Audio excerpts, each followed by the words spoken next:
I need it. Let's go. God.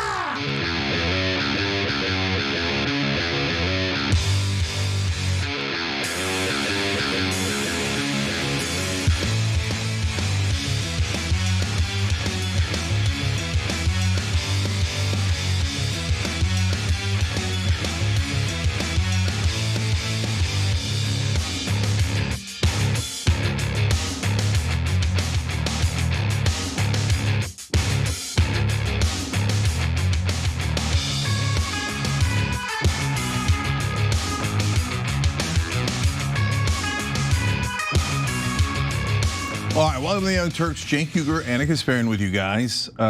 So we are now several weeks into the Iran war, and we've got mixed news for you guys. Donald Trump can't seem to make up his mind. Are we winning so thoroughly? They're decimated. They're about to surrender. They're on their knees begging for us to stop. Or we desperately need NATO help and European allies. Please help us with the Strait of Hormuz. Well, which one is it? Okay, so that's going to be a consistent theme throughout this show. We are waiting for them. Yeah, apparently they are.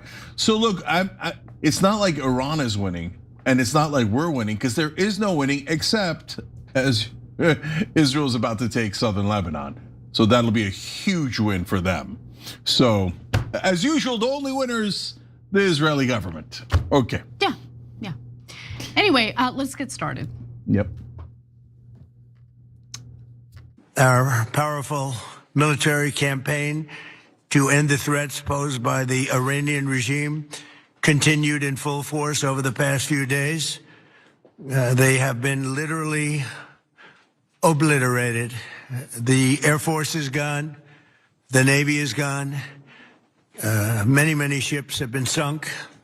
They're warfighting ships, but I guess they didn't know how to use them. And anti-aircraft is decimated, their radar is gone, and their leaders are gone. Other than that, they're doing quite well. Other than that, they're doing quite well. Well, which one is it? Because as you just heard, President Trump repeated yet again that the United States has obliterated Iran, thus claiming victory over Iran, right? But why is the Strait of Hormuz still closed? Why did Trump send thousands of additional US soldiers to the region? And why is the president asking other countries for help? Cenk, your 2 cents? Yeah, so just a couple of comments on what he just said. We literally obliterated them. Great, then let's leave. Like, what else could we do in a war other than absolutely and literally obliterate our enemy? So obviously mission accomplished. Number 2, he said they had a Navy, but they didn't know how to use it. They seem to have known it well enough to close the Strait of Hormuz and have oil prices skyrocket and really screw our economy, which you're in a stone cold panic over, which leads me to my one poll question here for today before I kick it over to back to Anna on the facts of what's going on. And oh, look at the contradictions Trump's about to give you. But on TYT.com, we're asking, and you've got to keep this in mind as we give you all the facts. Why are we begging other countries to help us open the Strait of Hormuz? A, because we're winning. B, because Iran is decimated. C, because Iran is about to surrender. Or D, because we need extra help in this war that is not going as we planned. So let's find out. Now, Trump claimed victory by also addressing the Strait of Hormuz yesterday. This was aboard Air Force One. It's kind of difficult to hear. I don't know why these interviews take place when there's like a loud jet engine in the background, but nonetheless, here you go. Militarily, as far as I'm concerned, we've essentially defeated Iran. I guess they can have a little bit of fight back, but not much. Not much. We've taken out their air forces, we've taken out their Navy. We've taken out their air defense. There's no air defense whatsoever. We've taken out their leadership times 2 or 3. Might be 3. We'll find out soon. But militarily, it's been amazing. We attacked Karg Island, and we left just the one little area standing, and the standing part is where they have the pipes, all the oil pipes come in.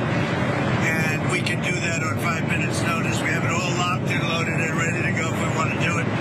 But we chose not to do it. I chose not to do it yet. We'll see what happens.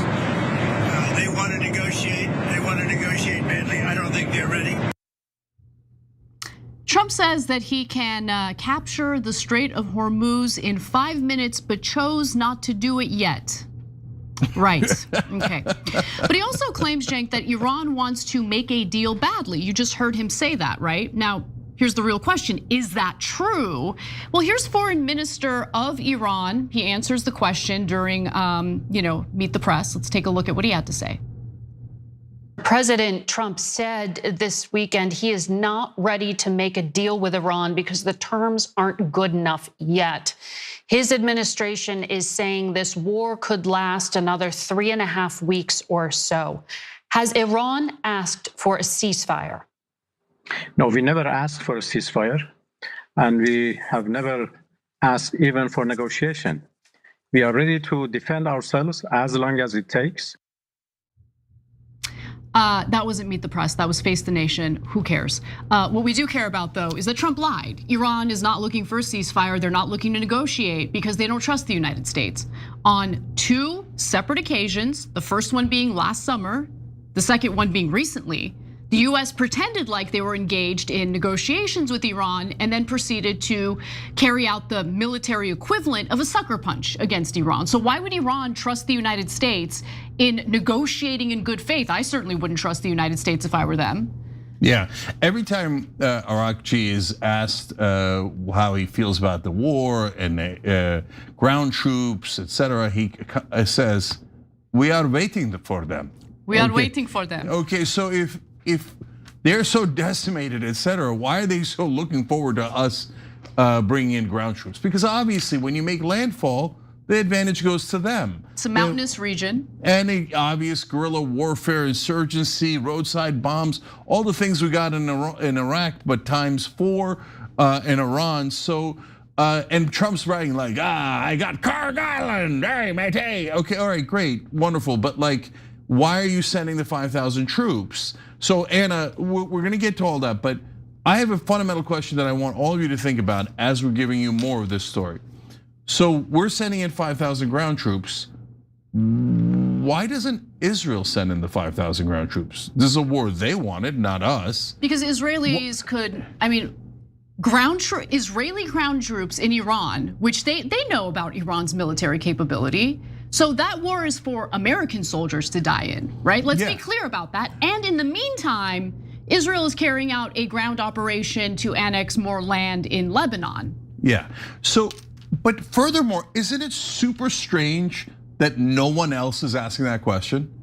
That there's not a single minute or second of debate on cable news, New York Times, anywhere else.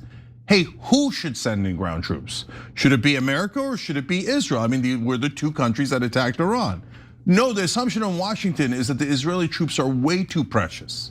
No, the Americans must enter the meat grinder, and it's not an open question. And if you want the Israelis to go in instead, you're an anti-Semite. And so lastly, Strait of Hormuz, as you're seeing here, Donald Trump is like, oh, please, European countries help us. Well, hold on, let me get to that part. Okay, Cenk. You're gonna get to that part, but as you're getting to it, what I want people to think about is, well, we already have an ally in this war, Israel. Why don't they help us with the Strait of Hormuz? Because we're their slaves, we're their cattle, that's why. Okay, so let's talk about the Strait of Hormuz because that question still remains, right? It's still closed and Iran is not allowing any vessel with any ties to the United States or Israel to get through it, including oil tankers. They have made exceptions for other countries. So they're doing this to ensure that there's economic pain for the US and Israel. But remember, when it comes to oil and gas, we're talking about a global market. So a lack or a limited supply of oil and gas on the global market is going to hurt all of us, which is why many Americans have already witnessed the prices at the pumps increase significantly, and they're only gonna go up from there. Now, here is Trump addressing the question of the Strait of Hormuz. Strongly encourage other nations whose economies depend on the Strait far more than ours. You know, we get less than 1% of our oil from the Strait, and some countries get much more. Japan gets 95%. China gets 90%. Many of the Europeans get quite a bit. South Korea gets 35%. So we want them to come and help us with the Strait. The president is speaking with our allies in Europe and also many of our partners in the Gulf and Arab world to encourage them to step up to do more to open the Strait of Hormuz. And our NATO allies especially need to step up. Look, President Trump has been very frank with our friends in NATO for a very long time. He got them to increase their defense spending up to 5%, and now he's calling on them to do the right thing. So if you're winning a war, you wouldn't start begging foreign countries to help you, including members of the NATO alliance, which Trump previously had a lot of insulting things to say about. And then on top of that, he is sending 5,000 additional troops to the Middle East as a result of this war. You wouldn't do that if you have obliterated or defeated Iran. And when he was asked by an ABC reporter aboard Air Force One, can you say why we're sending 5,000 Marines and sailors? Here's how Trump responded.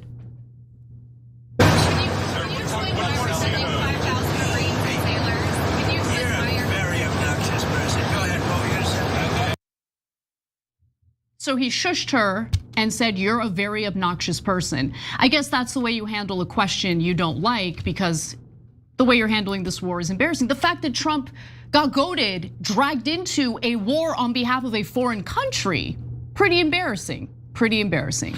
Yeah, so I think the great majority of the country is wondering about the ground troops. Are we sending them in, or are we not?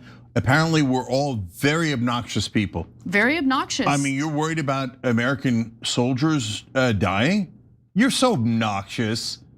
Okay, so again, think about when they ask the next question, if they'll ever ask it. Honestly, if they'll ever ask it.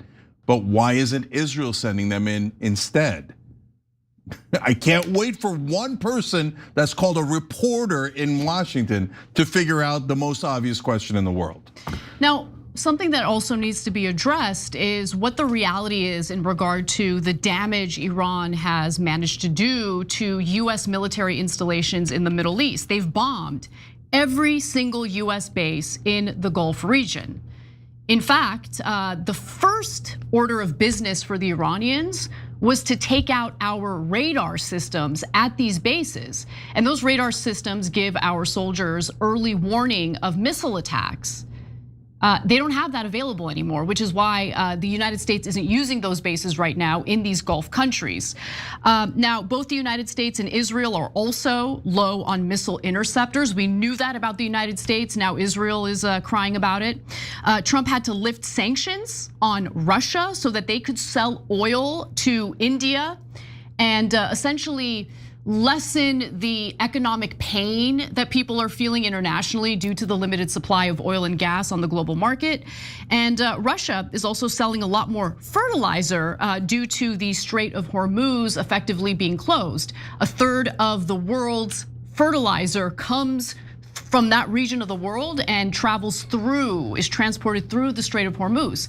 Since it's closed, there are concerns that there's going to be a global food shortage.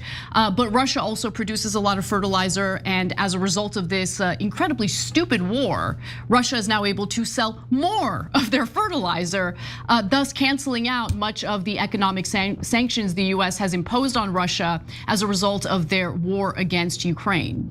One of the other thirds of the fertilizer comes out of Donald Trump's mouth. So that should be a steady stream that we're okay on. I'm gonna read a couple super chats here because I think they're exactly on point. Gray Scout Epsilon said, perhaps imposing tariffs on your allies before asking them for help with an illegal war was a miscalculation. Yeah, pretty good point. And 00083 writes in on super chat. I do remember Israel. First, people say that they have a right to defend itself, so the same logic applies here. Iran has every right to defend itself. Okay, yeah, exactly. Thank you for writing in and sharing that perspective, because if you notice, the foreign minister of Iran, he's been pretty generous with his time in the American media, right? They request that he do interviews, he does the interviews, and in almost every single case, they ask, well, why are you attacking these Gulf countries? No, they're attacking US bases and US embassies in these Gulf countries, or something I don't think they should do is attack like hotels, for instance, where they believe American soldiers are staying at. Yeah, this is what you should expect Iran to do. Of course, they're gonna retaliate if you start striking them, if you start killing their people, what do you want them to do? Just sit back and take it? Of course they're gonna do this. The fact that the US, the government, was blindsided, did not expect Iran to do what it's been doing in attacking these US bases in Gulf countries, like blows my mind, Cenk. Yeah, Ducey of all people for Fox News asked, you said you were really surprised that they attacked our bases and our Gulf allies. Do you think that maybe somebody made a mistake in your preparations in not letting you know that they might do that? And of course, he had gibberish as an answer, right? Oh, we're winning, everything's great, we decimated, their heads are gushing with blood. We need help, I'm sorry, NATO, please help us. Oh, wait, which one is it, jerk? All right, anyway, so obviously he doesn't have an answer to that. And that goes to the point about incredible lack of planning. Like Trump apparently thought, this is a different report, that he would be considered a wartime president and his polling would go up to 80%. Oops. And so he was like, well, I know, of course, Americans are gonna die, but my polling will improve. Okay, yes, but how are you going to get out of the war? Well, Iran will surrender. Well, what if Iran doesn't surrender, right? Oh my God, I can't believe they hit our bases. How could that not be your very first thought? Of course, we all know the answer because the first 1 through 100 thoughts was, how do we help Israel? How do we protect Israel? How do we defend Israel? How do we help every precious Israeli citizen? You didn't think through, what if Iran hits the radar of the bases, then the bases become totally useless because then you can't see incoming drones or missiles. That means that we have to abandon our bases, which is what I'm hearing now. How do you attack a country with a formidable military, something that everyone knew, okay? Even like the top normies in the country knew. How do you do that when you know that you've depleted 25% of your missile interceptors by giving them to Israel and Ukraine? How do you enter a war with a formidable military? And I think it's even worse than that. They actually, yeah, they gave some to Ukraine. My understanding is that we used about a quarter of them in the 12-day war with Iran, protecting Israel, of course, beloved Israel, right? So, but if we already used a quarter of them in 12 days, do the math. Look, that's asking too much. We're whistling past the graveyard here, which is like, we're gonna run out of interceptor missiles. We don't have an infinite supply and they cost a lot of money. It costs about $4 million. Iranian drones cost 35,000. I don't know how much Iran has left. I really genuinely don't know. I hear things like Iran has got all this 100,000 left. We've talked about that. And then I hear that, hey, you know what? The number of missiles and drones they've sent has been greatly reduced. So I don't know, but I do know that at some point we will run out of defensive missiles. And then there'll be a panic which they apparently they haven't even thought through at all, which is, what do we do with our ships when they have no defensive missiles? Are you just gonna let them sit there like sitting ducks? Or are you gonna do what we've done with our bases? Panic and pull out immediately, and then go to hotels where Iran finds you anyway and bombs, right? Thereby greatly angering United Arab Emirates, Saudis, etc. And so they haven't thought through a single thing. Nothing. So, and that's the reason why, Cenk, Iran is not interested in a ceasefire, because at this point, this is a war of endurance, and Iran knows that the United States and Israel, they're low on interceptors, and on top of that, since Israel used this as an opportunity to go after Lebanon, well, Hezbollah actually wasn't as weak as the Israelis believed, and Hezbollah has been conducting strikes against Israel simultaneously with Iran. Yeah. Thus, further, depleting what they have left in terms of missile interceptors and things like that. So, last two things on that.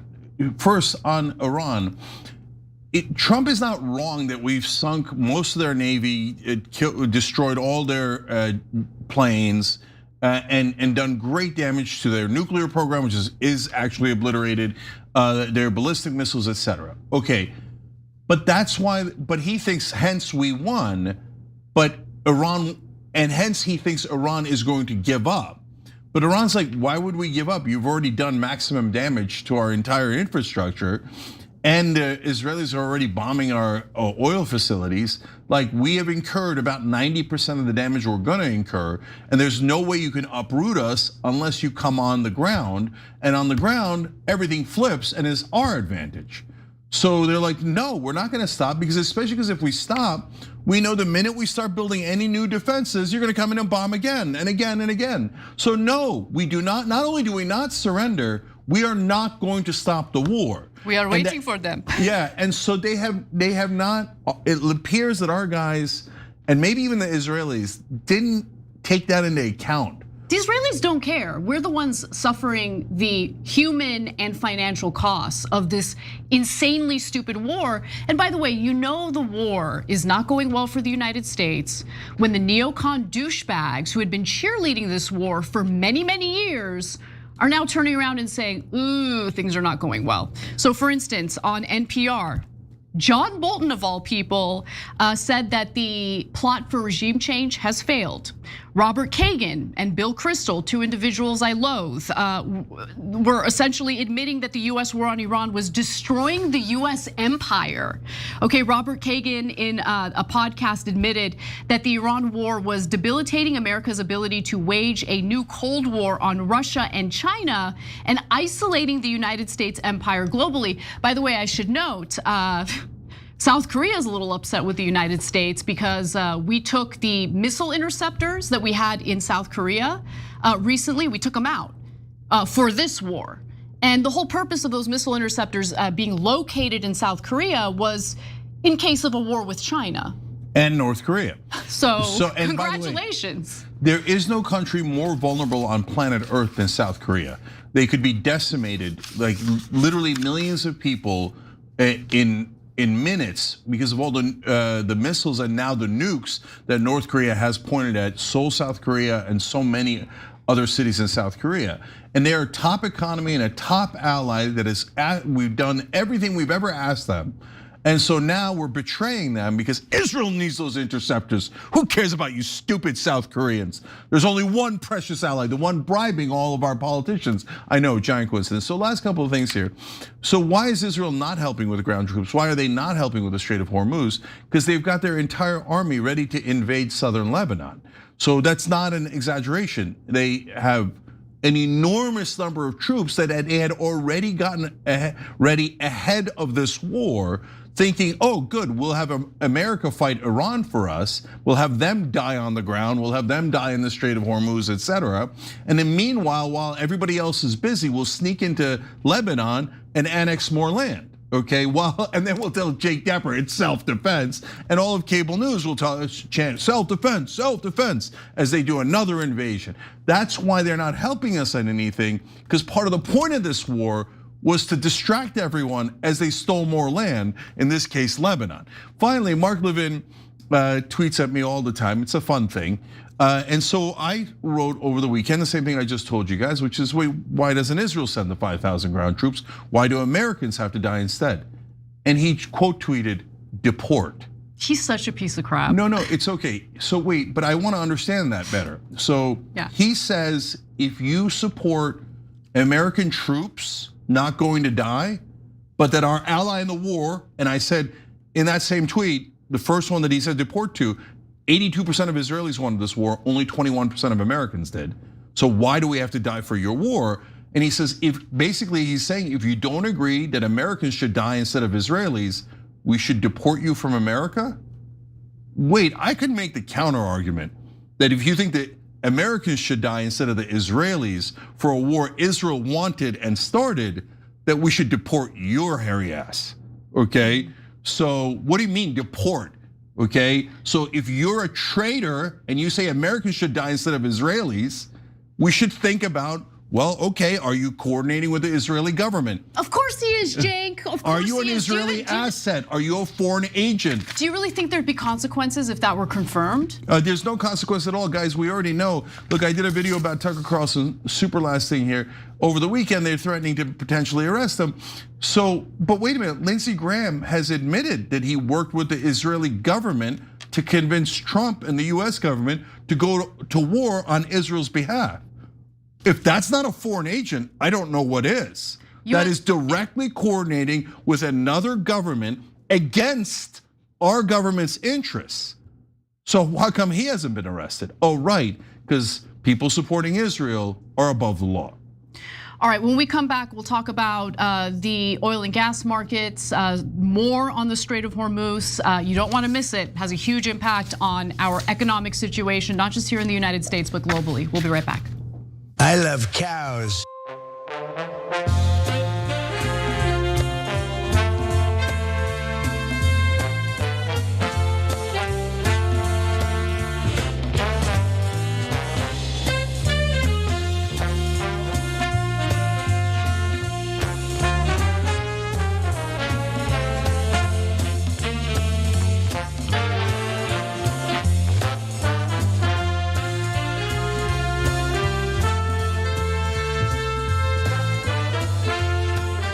All right, back on TYT. So let's go to TYT.com members. Mr. In Between says Levin is both an Israeli asshat and Israeli asset. Okay, probably true on both counts. TYT's Pretty Good Army says this is actually not a left versus right, conservative versus liberal comment. The first real America's first president to come along. We need them to do a modern day big corporate breakup like Standard Oil and AT&T and break up the Ellison stranglehold on US media. I actually think more than that, what we need them to do is to find every Israeli agent and asset in our government. They're gonna have to spend a long time doing that. I think the number is at least in the hundreds, maybe the thousands. And they should uproot them from the US government, the traitors that are working for Israel. And there is a ton of them inside our government. Remote Dragon says, LOL, every time I see fat Hitler leaning out the door of Air Force One, I wonder what's really going on that it's hiding, then I remember it's a pedo. Don't shoot on the goalkeeper says, friends with NATO, LOL, we have no friends left in NATO, the entire world hates us. Deb Jam 1 says, Trump doesn't have a clue on how to negotiate or now with the Iranians continuing to fight, how to get out gracefully. He's a moron with bad actors advising him, kissing Israel's boots. All of that is obviously true. I am out of time. All right, we'll be right back, guys.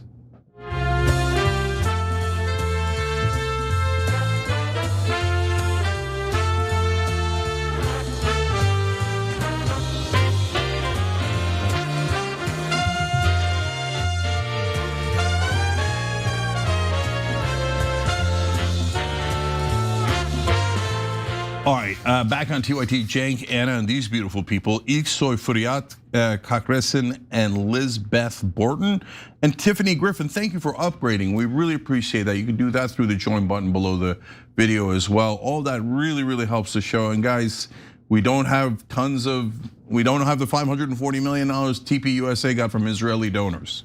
Okay, we don't have that at all. We have is you guys. So we appreciate the joins, the upgrades, and all of that.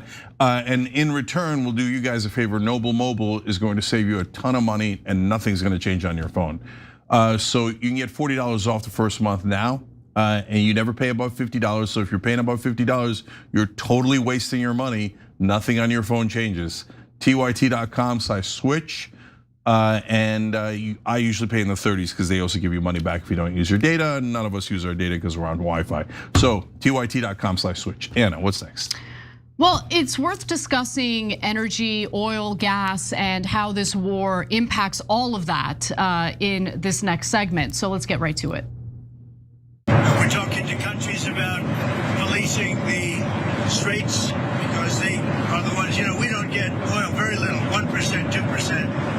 China, as an example, gets about 90% of its oil from the Hormuz Strait. And nice to have other countries police that with us. And we'll help, we'll work with them. It'd be interesting to see what country wouldn't help us with a very small endeavor, which is just keeping the strait open. Really, I'm demanding that these countries come in and protect their own territory because it is their territory. It's the place from which they get their energy, and they should come and they should help us protect it. President Donald Trump, who launched an illegal war against Iran on behalf of Israel, is now asking and actually demanding that other countries help the US in securing the Strait of Hormuz, which of course Iran has effectively closed to the United States and Israel specifically. Now, Cenk, your 2 cents on what Trump is asking for here. I was led to believe by the president that we've defeated Iran, but it doesn't seem like that's the case. Yeah, it is weird that we're asking for help. It's also weird the one country we're not asking for help. We'll get to that in a minute. And what the oil companies think, because that's a bit of a doozy. It's not what you think it is. And that might give you a sense of what's actually happening in the Strait of Hormuz. Absolutely. So oil prices have absolutely already increased significantly, about 40 to 50% since the Iran war began. Prior to the war, the price of oil per barrel was about $70. Now it's hovering around $100 per barrel. And so the Trump administration claims that he secured some sort of coalition of countries that will help escort ships and tankers through the Strait of Hormuz. But there is a little bit of a catch here. So according to the Wall Street Journal, they are still discussing whether those operations would begin before or after hostilities end. And that's because other countries, this so-called coalition of countries, is probably concerned that they are putting themselves in jeopardy by escorting ships through the Strait of Hormuz. Because make no mistake about it, Iran has threatened to strike them and has been striking tankers and ships. So judging by the response of Germany's defense minister, they won't be taking part in this coalition. They were pretty blunt about it. So he says, quote, "What does Trump expect a handful or 2 handfuls of European frigates to do in the Strait of Hormuz that the powerful US Navy cannot do? This is not our war. We have not started it." In addition to that, the European Union's foreign policy chief also responded frostily to Trump's request for help, saying the strait is out of NATO's area of action. You have other countries who have weighed in on this, including Japan, Italy, and Austria, who have announced that they will not be joining this so-called coalition. I don't really know which countries are in the coalition. Trump hasn't given us any clarity on that. Meanwhile, US Treasury Secretary Scott Bessent just announced that the United States is allowing Iranian ships to travel through the Strait of Hormuz, as if the US is in control of the strait. Obviously they're not, but it doesn't surprise me that they're not attacking Iranian vessels because of the fact that more oil supply will hopefully help to alleviate some of the pressure in the oil markets. But nonetheless, here's Bessent. We are seeing more and more the fuel ships start to go through. The Iranian ships have been getting out already, and we've let that happen to supply the rest of the world. We've seen Indian ships go out now, so the Indians who rely very heavily on Gulf oil. We believe some Chinese ships have gone out. So that that should start ramping up before there are any the flotillas or protective armadas in the Gulf. So we think that there will be a natural opening that the Iranians are letting out. And for now, we're fine with that. We want the world to be well supplied. For right now, we're fine with that. We're fine. Of course you're fine with that. Of course you want more supply of oil. Real quick, I misspoke. Australia, not Austria, noted that they will not be part of the coalition. France apparently has suggested that they have some interest in joining that coalition, I think to their detriment. But by the way, the oil that's being transported by Iran is barely helping to lessen the economic blow of this war. For reference, Iran exports about 1.5 million barrels of oil each day. In total, 9 to 10 million barrels of oil were being shipped out of the Strait of Hormuz prior to the war. Yeah, how do you know if your country is independent or controlled by Israel, whether you join this war or not? They asked the Japanese, they're like, no, why would we do that? Because there really is no reason to do that unless all of your politicians are bribed or blackmailed by the Israelis. I mean, what the hell does Japan want to get into a war with Iran for? What kind of a mental ask is that?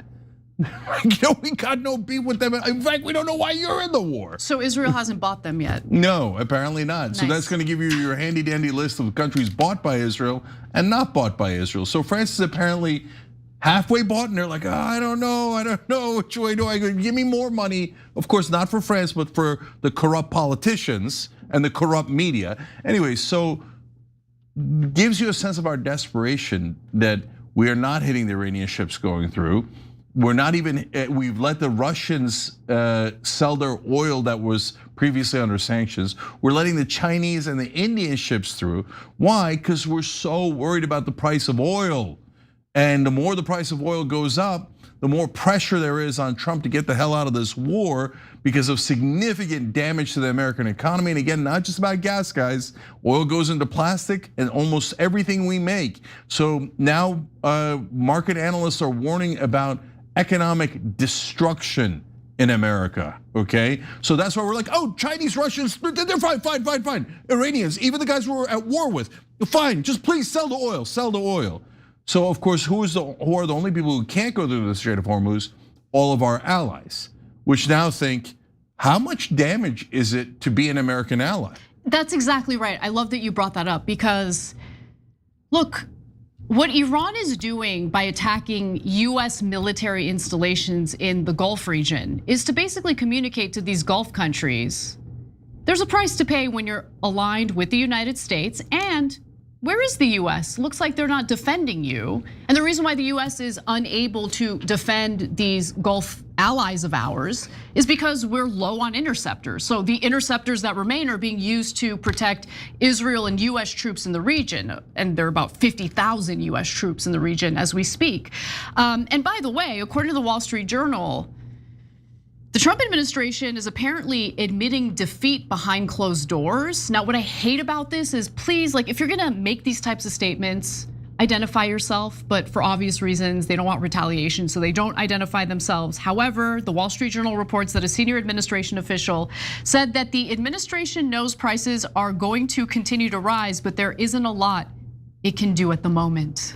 Yeah, well, there's one thing you could do. You could ask our beloved ally who got us into this war in the first place to help us with the Strait of Hormuz.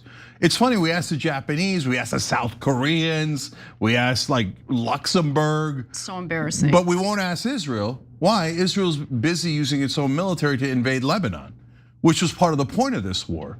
So they're like, no, shut up, you stupid Americans. Go die for us and use your ground troops over there. Use all of your money and energy on the Strait of Hormuz. We're busy conquering new territory. Thanks a lot, suckers. That's what Israel says, and doesn't help us with our top priorities, ground troops in Strait of Hormuz, at all, at all.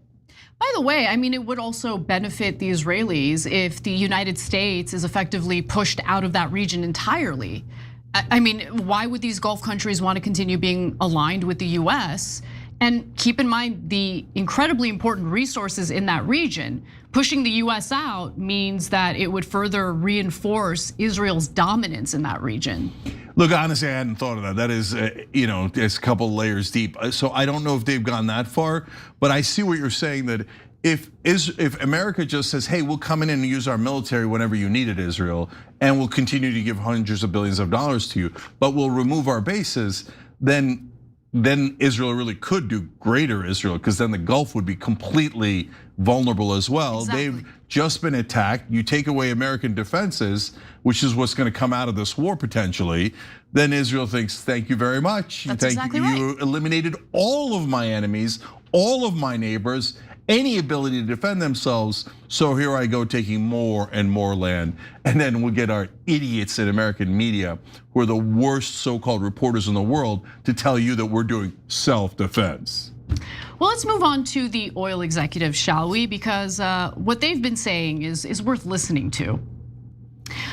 Oil executives are giving the White House some pretty dire warnings about the closure of the Strait of Hormuz and the spiking oil prices that are already resulting from that.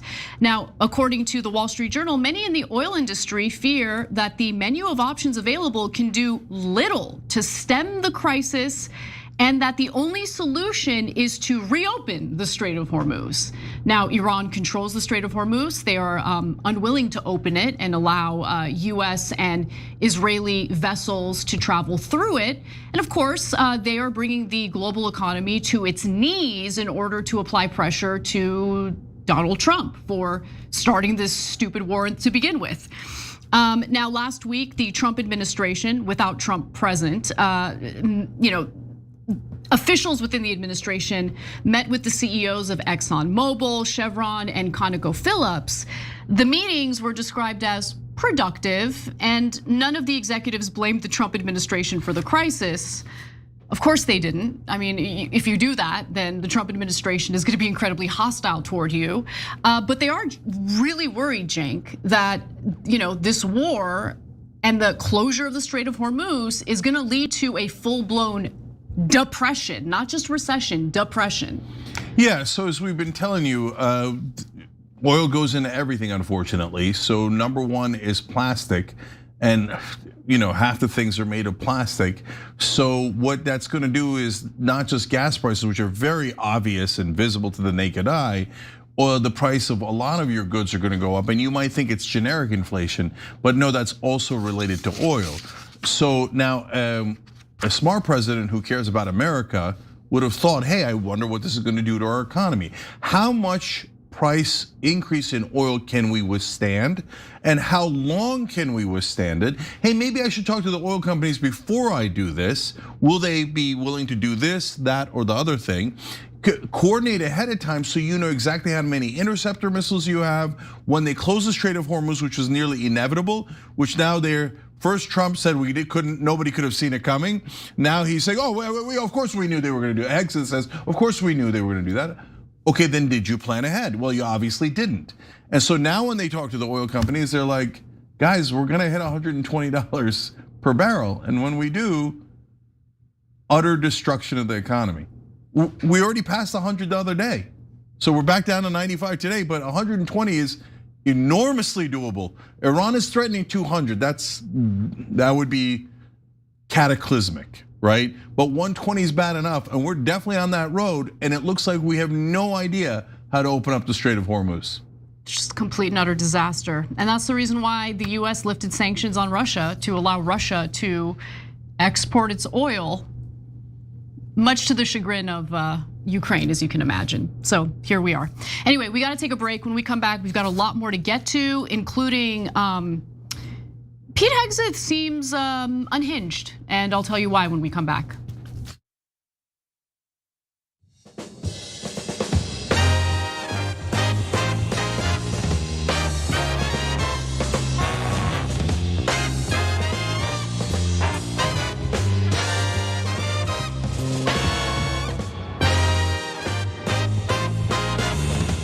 All right, let's go to Super Chat. Jed Kuzak says, why would Arabs continue to host US bases if deterrent failed?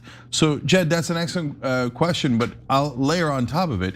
Now, if you're UAE, Qatar, etc., and you say, okay, if I have US bases, not only did it not protect me, it actually got me attacked. And when I was attacked, America didn't even defend me. They were busy defending their beloved Israel. So yeah, we just taught them, don't listen to us, don't have our bases in there, because all it's gonna do is get you in bigger trouble, not less. So Cylindrical Ferret says, the silver lining of this war is the destruction of our empire. You can't convince me that our empire serves our citizens. Every US base in international land was a waste of our money. This is the destruction of the military-industrial complex. Well, no, guys, you have to vote to destroy the military-industrial complex. Otherwise, it doesn't matter how destroyed the rest of us are. They're just gonna bleed us dry. As long as they continue to bribe our politicians, you won't have any choice at all. You've got to vote in your own primaries. You've got to vote against all the incumbents. Almost all the incumbents are totally corrupt. They're leading to the destruction of this country. Timmy D says, but Rachel Maddow said the US started this war on behalf of the Gulf states. Well, that's because Rachel Maddow is a liar and can't criticize Israel because her bosses told her, shut up, and serve Israel. And she said, oh yeah, as a good progressive, I will. Yes, sir. Oh, the Arabs wanted this war. They wanted to be bombed and killed, not Israel. Yeah, whatever, Rachel.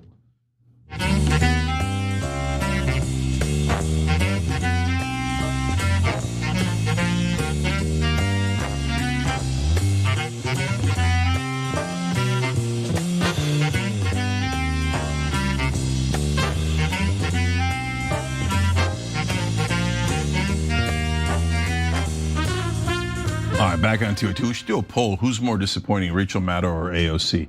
I haven't heard a peep out of any of them. I haven't heard a peep out of almost any Democrat in the middle of a disastrous war. Anyways, guys, we got 2-minute breaks now instead of 4-minute breaks. We're trying to give you guys way more show.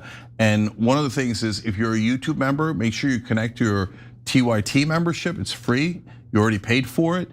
And what it does is it allows you to hear me reading the super chats and your member comments during the break instead of the ads. So tyt.com/connect to do that. And if you're not a member yet, you just join through tyt.com/join. That's the easiest way to do it. All right, Anna. All right, let's talk about how every once in a while you'll hear Trump say the quiet part out loud. You could make the case that maybe we shouldn't even be there at all because we don't need it. It's almost like we do it for habit, but we also do it for some very good allies that we have in the Middle East.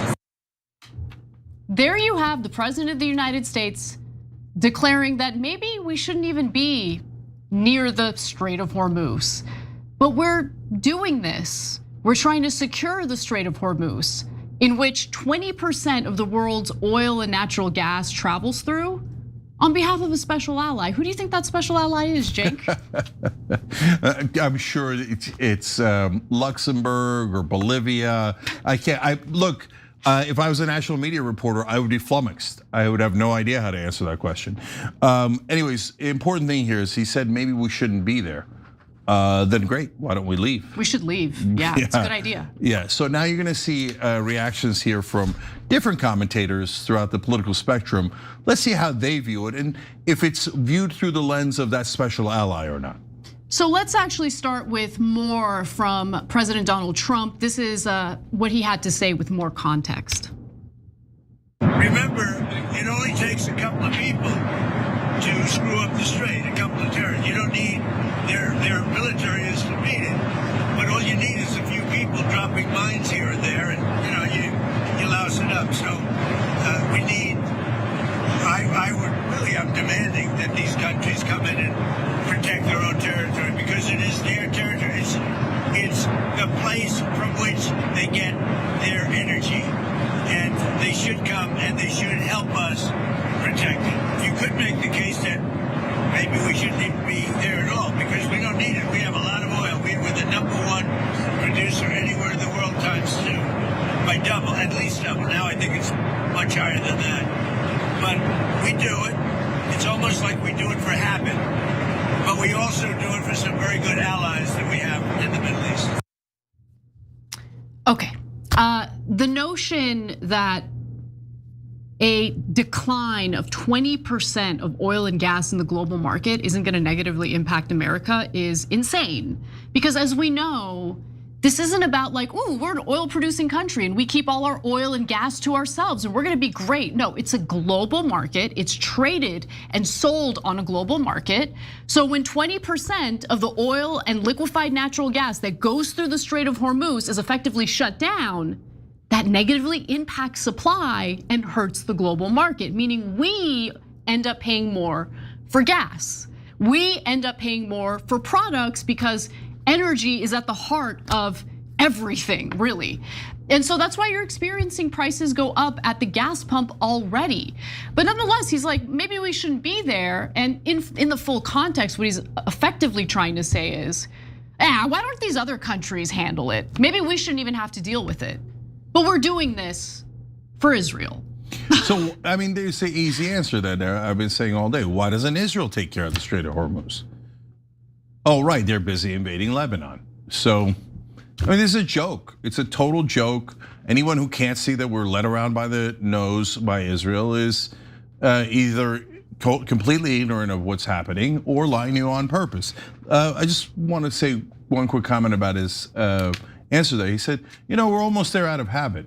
Wait, didn't you run on breaking that habit? He sure did.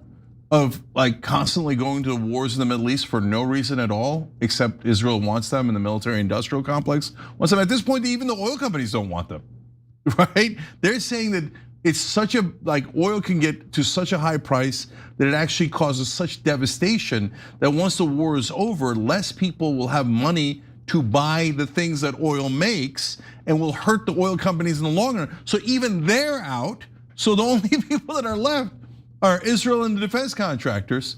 So yeah, we're doing it out of habit because all of you politicians in Washington are bribed by those guys. It's not hard to figure out. Now, we've heard over and over again, dating back to the Biden administration, that there's just this massive disagreement between the White House and the Israelis, right? The White House wagging their finger at the Israelis. Just like Biden. No, we disagree. Barak Ravid, in my opinion, an asset of the Israelis who moonlights as a reporter for Axios, reports the same BS over and over again. Well, Trump is here to tell you, no, pouring cold water on that. Me and Bibi, thick as thieves. What's Israel doing to help secure the Strait of Hormuz? They're working with us. The relationship with Israel, that was other fake news. They were saying, did I have an argument with Bibi? No, we really get along well. And he would tell you we're leading the whole thing. And I don't think you can say it or not say it, it doesn't matter. The main thing is to get it done. But my relationship with Bibi Netanyahu is, I would say, extraordinary, actually. God, that is so embarrassing. Oh my God, oh my God. Okay, well later, Trump happily recounted how much free military aid the US provides to Israel. Take a look at that. What do you want to see in a deal with Iran to end the war, and how does that differ from Israel's objectives? I think we have similar objectives, really, but could be a little bit different. They're there and we're very far away. But I think we probably have pretty similar with Israel.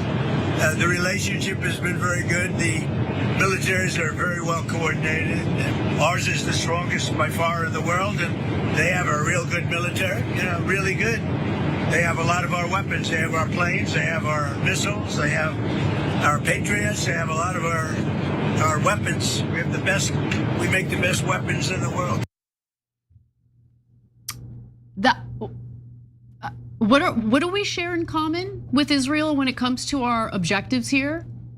First of all, what are the objectives here for the United States in attacking a foreign country with a formidable military and control of the Strait of Hormuz, in which 20% of oil and gas travels through? Like, what do we get out of this? How is this bad? 13 of our soldiers are dead, gone, dead.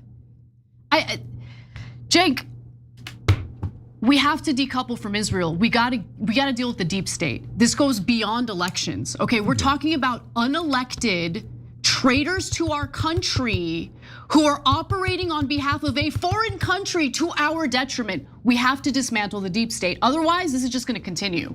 Yeah, so let me talk about all of that. So first he said they have all of our weapons, so that's what we should, yeah, we gave it to them. We've given them now about $330 billion that they used largely to buy our weapons, not exclusively, but we gifted it to them. Okay, so how does that, like all you're saying is, we've also kissed Israel's ass in other ways. Wow, that really makes your case. And what's the difference between our objectives here and our interests? And he says, well, they're there and we're really far away. Oh, great answer, great answer. Wait, okay. That means they should take care of it. We're so far away, Iran can't even hit us. Unless you start a war with them right next to our bases, in which case they can. But other than literally starting this war on behalf of Israel, there's nothing Iran could have done to hit us. So he's got, again, that's a second confession accidentally. They're there, we're really far away, but we're giving them all of our weapons and we're doing this war for them. Okay, and then, but credit to that brother who asked a good question, the question I've been asking for. So I'm sorry that I don't know him and which organization he's from, because I'd love to give him credit. He said, yeah, why doesn't Israel help us with the Strait of Hormuz? And if you notice, Trump immediately evaded that question. Like a good boy. Yeah, he was like, they're there somehow. We're kind of working together. They have all of our weapons. They have all of our planes. They have everything of ours. No. The question was, how are they helping us in the Strait of Hormuz? And the answer is, they're not helping us in the Strait of Hormuz because they don't care about us. They think we're suckers and that our ground troops should be used instead of Israeli troops. We should die instead of them. They're busy conquering Lebanon, okay? And annihilating Iran, including their civilian infrastructure, and to make the Iranians defenseless. And by the way, the Israeli military in this war, like put aside Lebanon, all they're doing is bombing defenseless Iranians, which is an Israeli specialty. Wait, no, they're liberating them, Cenk. Oh, right. I was told by the Zionist Persians in Beverly Hills that this is all about liberating the Iranians. Scumbags, you guys are scumbags. Okay, and I hear the IDF is so legendary. Yeah. But of course they need to be facing little children and women and people who are defenseless and can't fight back. That's when they're legendary, when the genocides and the slaughters of the innocents begin. But when you ask them to actually fight against Iran in the Strait of Hormuz, Israelis, where are you? Where are you? All of a sudden you can't find the legendary idea. Now back to our deep state. So Anna, I could give a million examples, and I couldn't agree with you more. I didn't know this before. I'm now positive that there are Israeli assets all over our government. Yeah. And so, okay, let's talk about one that seems kind of obvious. And I'm not saying that he has a direct relationship that I could prove. All I can show you is what he has done in the past and how brazen and over the top it is. And it's John Kirby. Oh. Wait, John Kirby, he's not part of this administration, he's part of the Biden administration. Tell me more, So he's the spokesperson for the Biden State Department, and he would come out and he would say like, oh, the Israelis are great, they're the greatest people on earth, and no, there's no genocide at all. We need to rush them more money to kill more Palestinians, but we are so concerned about the Palestinians. All right, but he's long gone. No, wait, he's back. He's all over TV now. Yes. He's on Fox News and every other station. And guess what he's saying? Will you look at that? The Uniparty agrees. He's like, well, now that we're in this war, we got to go further into the war, deeper into the war. We have to help Israel, my beloved Israel. Go deeper into the war. War. Wait, I thought you were the Democrats and you didn't want war. Oh, it turns out you're not working for America. You're working for Israel, whether you're in the administration or Trump is in charge. But you both agree because you both work for Israel and not for us. Well, guys, I mean, when you really think about it, just take a step back and think about the continuity in US foreign policy, regardless of which administration is in charge. So you have, let's start with the George W. Bush administration, right? The neocons launch an illegal war against Iraq, tried to make it seem like the Iraqis were behind 9/11, which was not true. They just wanted to drum up support for a war that we shouldn't be involved in, right? That led to a lot of young voters feeling galvanized to support Obama, who very vaguely differentiated himself from the Bush administration with hope and change, and you're thinking he's gonna go in a different direction with foreign policy. No. Not only did Obama continue Bush-era foreign policy, he expanded it, and he even put boots on the ground in Libya. He armed al-Qaeda terrorists in Syria on behalf of Israel to topple Bashar al-Assad because Assad was friendly with the Iranians. Okay, now we have an al-Qaeda terrorist as the leader of Syria. Congratulations, everybody. And then, then you have Trump. And I know people like to believe that he was like a dove in his first term, but he wasn't a dove. He was a war hawk in his first term as well. It's just that he's gone off the rails entirely in his second term. That continuity exists for a reason, and that reason is the deep state, period. Unelected, anonymous officials who are pulling the strings here within our government. Yeah, and some of them are elected, some of them are officials you see like John Kirby, Mike Pompeo, another obvious asset of the Israelis. He nearly murdered Julian Assange for the Israelis earlier. And anytime you see Mike Pompeo or Lindsey Graham or John Fetterman or John Kirby or any of these assets on television, they're always telling you, war for Israel, war! And Israel's our greatest ally, right? Yeah, Americans should go die for Israel. And you're telling me you're not an asset? If you're not an asset, why are you doing it for free? It's weird. okay? And so one thing I gotta say about Obama, at least the one thing he didn't do, which is the only time that in my lifetime an US president has defied Israel, was when Obama did the original peace deal with Iran and got rid of their uranium, so which took away their excuse, or Israel's excuse for creating this war. And they were livid about it. And they hate Obama to this day. Yes. Because how dare an American president not follow Israeli orders once? No, that's a great point, Cenk. And Obama does deserve his flowers for that, right? The JCPOA was a good deal. People keep saying it wasn't perfect because it didn't deal with Iran's ballistic missiles. Guess what? I support sovereign countries having ballistic missiles. They need to have a way of defending themselves, especially if they live in a region with a belligerent country like Israel. That's such a nonsense excuse for Israel to declare war. Everybody's got missiles. Is our job to get rid of the missiles of the entire planet so Israel can invade any country they like? So that's a made up thing. Do not believe that junk, that garbage, okay? So we're giving Obama credit for once doing the right thing, once not listening to the Israelis. He listened to them 99 other times, and they still hate him for defying Israel one time. Whereas all the other presidents, Democrat and Republicans, have been very good little boys and have done exactly what they're ordered by Israel. Well, when we come back for the second hour of the show, we'll talk a little bit about, well, Ben Shapiro's advice to the administration and more. Oh, can't wait. You don't want to miss it. We'll be right back.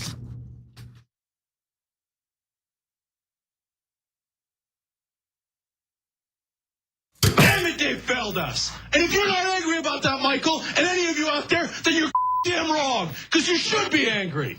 Young Turks. It was genuine. He was mad. Cenk Uygur, known online as one of the Young Turks, isn't afraid to throw some punches. 3, 2, 1, fade up. Cenk the Turk Uygur. What kind of TV station is this? The whole point is for me to yell and scream and tell you what I think. It was right out of like Wayne's World. This guy on this little rinky-dink website is speaking truth to power. We've been averaging 600,000 views a day, beating most of the cable shows in America. We're the largest online news show in the world. We're celebrating our 1 billionth view. Television, we're coming. More politics ahead with Cenk Uygur. He knew that the MSNBC opportunity was an experiment. And fill and host beat CNN and headline news combined. At some point, they want to give me a show. Every single year, that comes out of our paycheck. We put it in, and you're saying we were suckers. When you, as a host, tells someone you're interviewing to shut up, that's going to raise a red flag. That guy needed a tall glass of shut up juice. If President Obama's doing the wrong thing, I'm not going to tell you that he's doing the right thing so I can, quote, support him. He says to me, you won't believe the meeting that I just had. The head of MSNBC talked to me. And they want him off the air. Cenk took an incredible risk. We're supposed to challenge the government. That's the role of the media. The Democrats and the Republicans are here to screw you. And who on the air is saying it? I wouldn't have done what he did. That if I'm going to be a talk show host, I should be the biggest talk show host in the country. I don't think anyone else does it better. I don't think anyone's even close. Before you know it, I'll be back on your TV doing a national show. I guarantee it.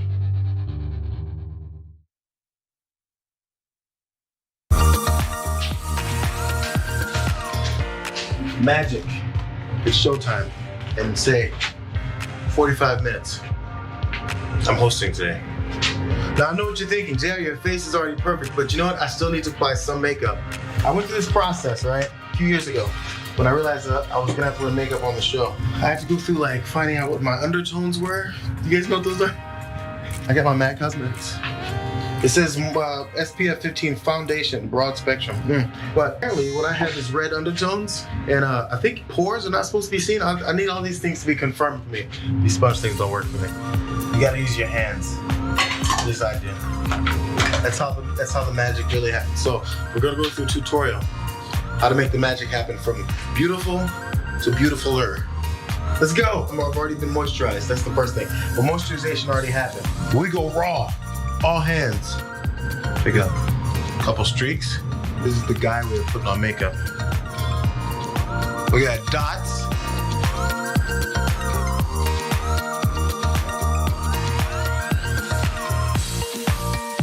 There's some shiny points that generally happen. First of all, here we go. You dust here.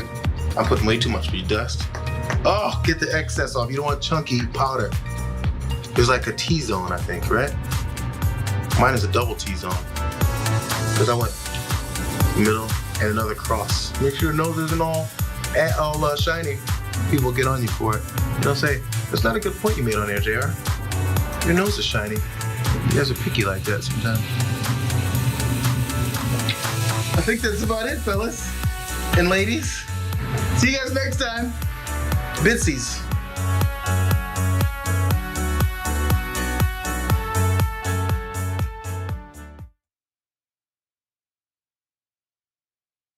Tucker Carlson, a terrible friend.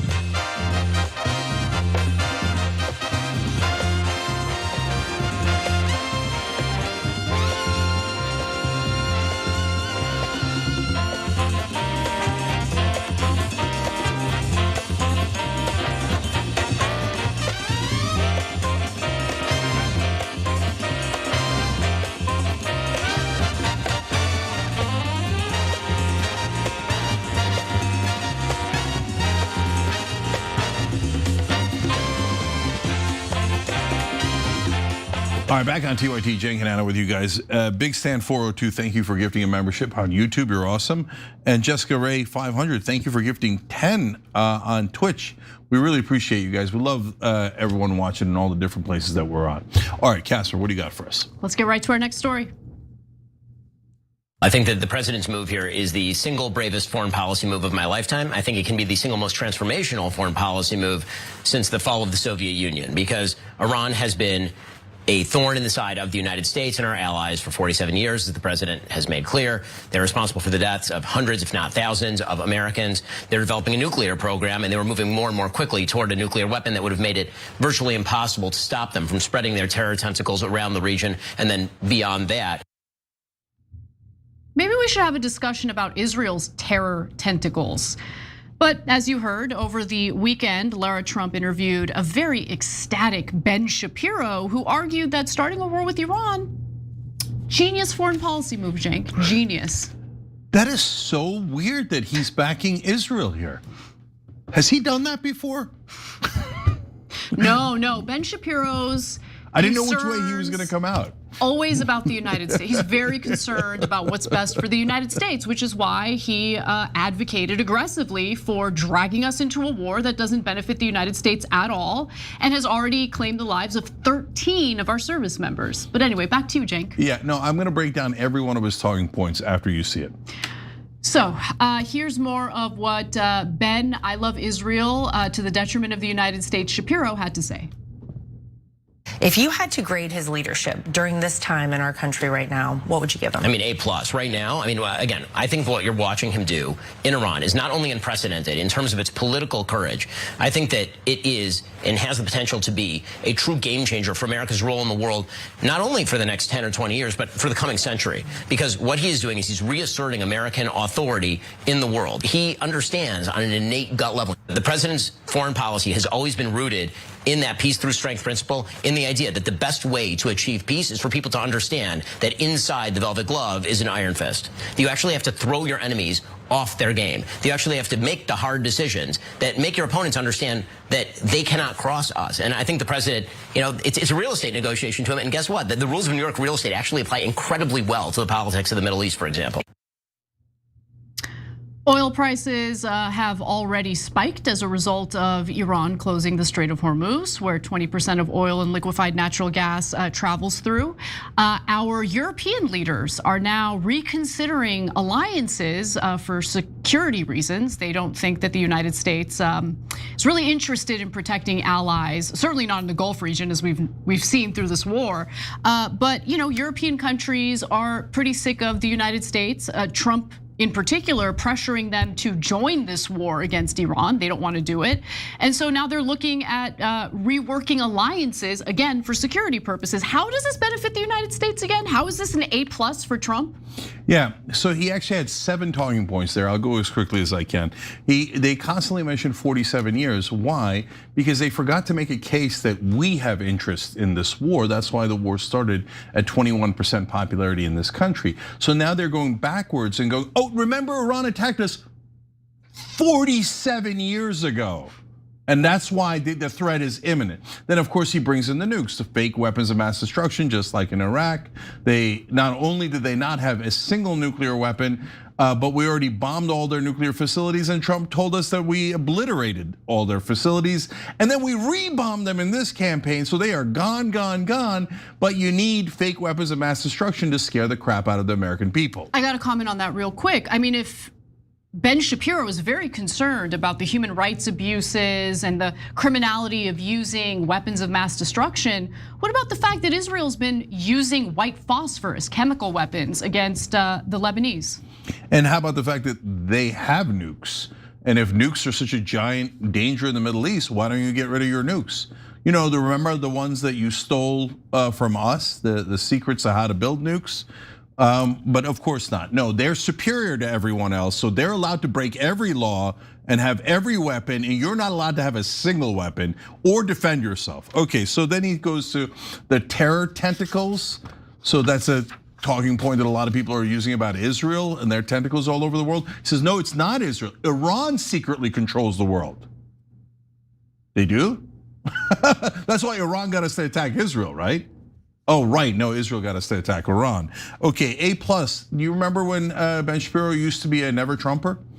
I do, I remember when Mark Levin was a never Trumper, and all of the Israel firsts were never Trumpers, just like Mary Madelson used to be a big supporter of Bill Clinton, and now she's a big supporter of Trump. Larry Ellison used to be a big supporter of Bill Clinton, now a big supporter of Donald Trump, because Israel First has no alliances or principles. All they care about is Israel. So when Trump is on Israel's side, A+, okay?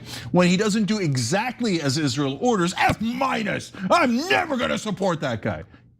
It's all Israel, Israel, Israel. That's the only thing that goes through Ben Shapiro's mind in a track. He says, we need to reassert American authority. That's John McCain, Joe Lieberman, Neocon, Dick Cheney talk, as is the exact opposite of America First and what used to be MAGA. And he says, now the best way to achieve peace is war. Okay, thanks, George Orwell. Yeah. Okay, appreciate it. And finally, the real estate talking point. Why does he say that? One is he's flattering Donald Trump. You know, the real geniuses are real estate developers in New York, right? But there's a second reason why he's saying it. Because right now, the people who are pretending to do peace negotiations, but actually driving us to war are Steve Witkoff and primarily Jared Kushner, both who work in New York real estate. So what Shapiro's signaling there is, you better keep Kushner on the job. He's doing a terrific job of making sure we go to endless wars while pretending to be a peace negotiator. Kushner is obviously working for Israel, so that's why Shapiro loves the real estate guys who are in charge. So let's talk about the very obvious difference between Americans and Israelis when it comes to support or lack of support for this war against Iran. As Ian Bremmer posted on X, when it comes to Americans, only 36% approve this war against Iran, 54% disapprove. The numbers are very different for the Israelis though. 82% approve, 13% disapprove. Unclear whether their opinion of this war is gonna change as Israel quickly runs out of their interceptors. But I guess we're just gonna have to wait and see. For now though, why don't we move on to our next story, because I wanted to talk a little bit about Israel dismantling American liberties and our constitutional rights. Let's get to it.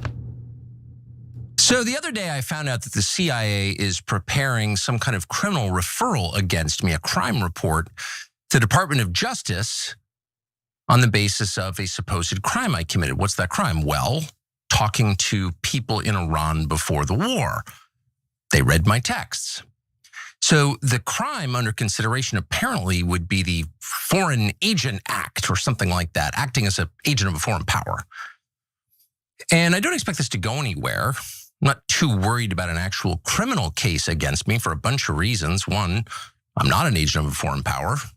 Unlike a lot of people commenting on US politics and global affairs, I have only one loyalty, and that's the United States. As you just heard, Tucker Carlson is alleging that the CIA has been spying on him, reading his text messages, and essentially preparing some sort of criminal case against him that the DOJ will go after him for, essentially framing him as some sort of unregistered foreign agent.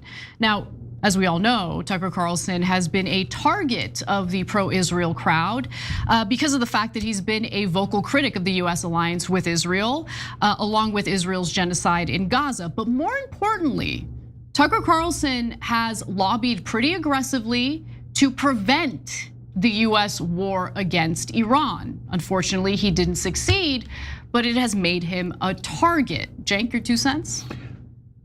In a stunning coincidence, you're about to see that Israel First is ecstatic over this, but probably had nothing to do with this case starting in the first place.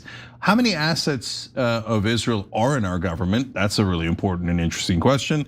And then you have to wonder, if Tucker does get arrested, are we next? Oh, there'll be riots, by the way. Like, the unrest that will ensue will be significant. But nonetheless, here's more of what Tucker had to say. I have only one loyalty, and that's the United States, and have never acted against it. Its interests are the only interests I care about because I'm from here and I have a lot of kids. So that's not a concern. I've also never taken money from anybody. Don't need it, don't want it, and that's provable. And moreover, it's my job to talk to everybody all the time and try and figure out what's happening around the world. That's literally what I do for a living, and I'm not gonna stop doing that, nor should I don't think. I'm also an American, so I can talk to anybody. I have no secrets to divulge. So legally, I think the case is ludicrous, and I doubt it will even become a case. I'm bringing this up for a couple of reasons, though, and they're pretty obvious.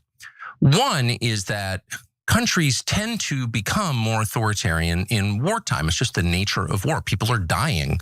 The stakes are high. People's emotions have risen to a very high point, to a crescendo.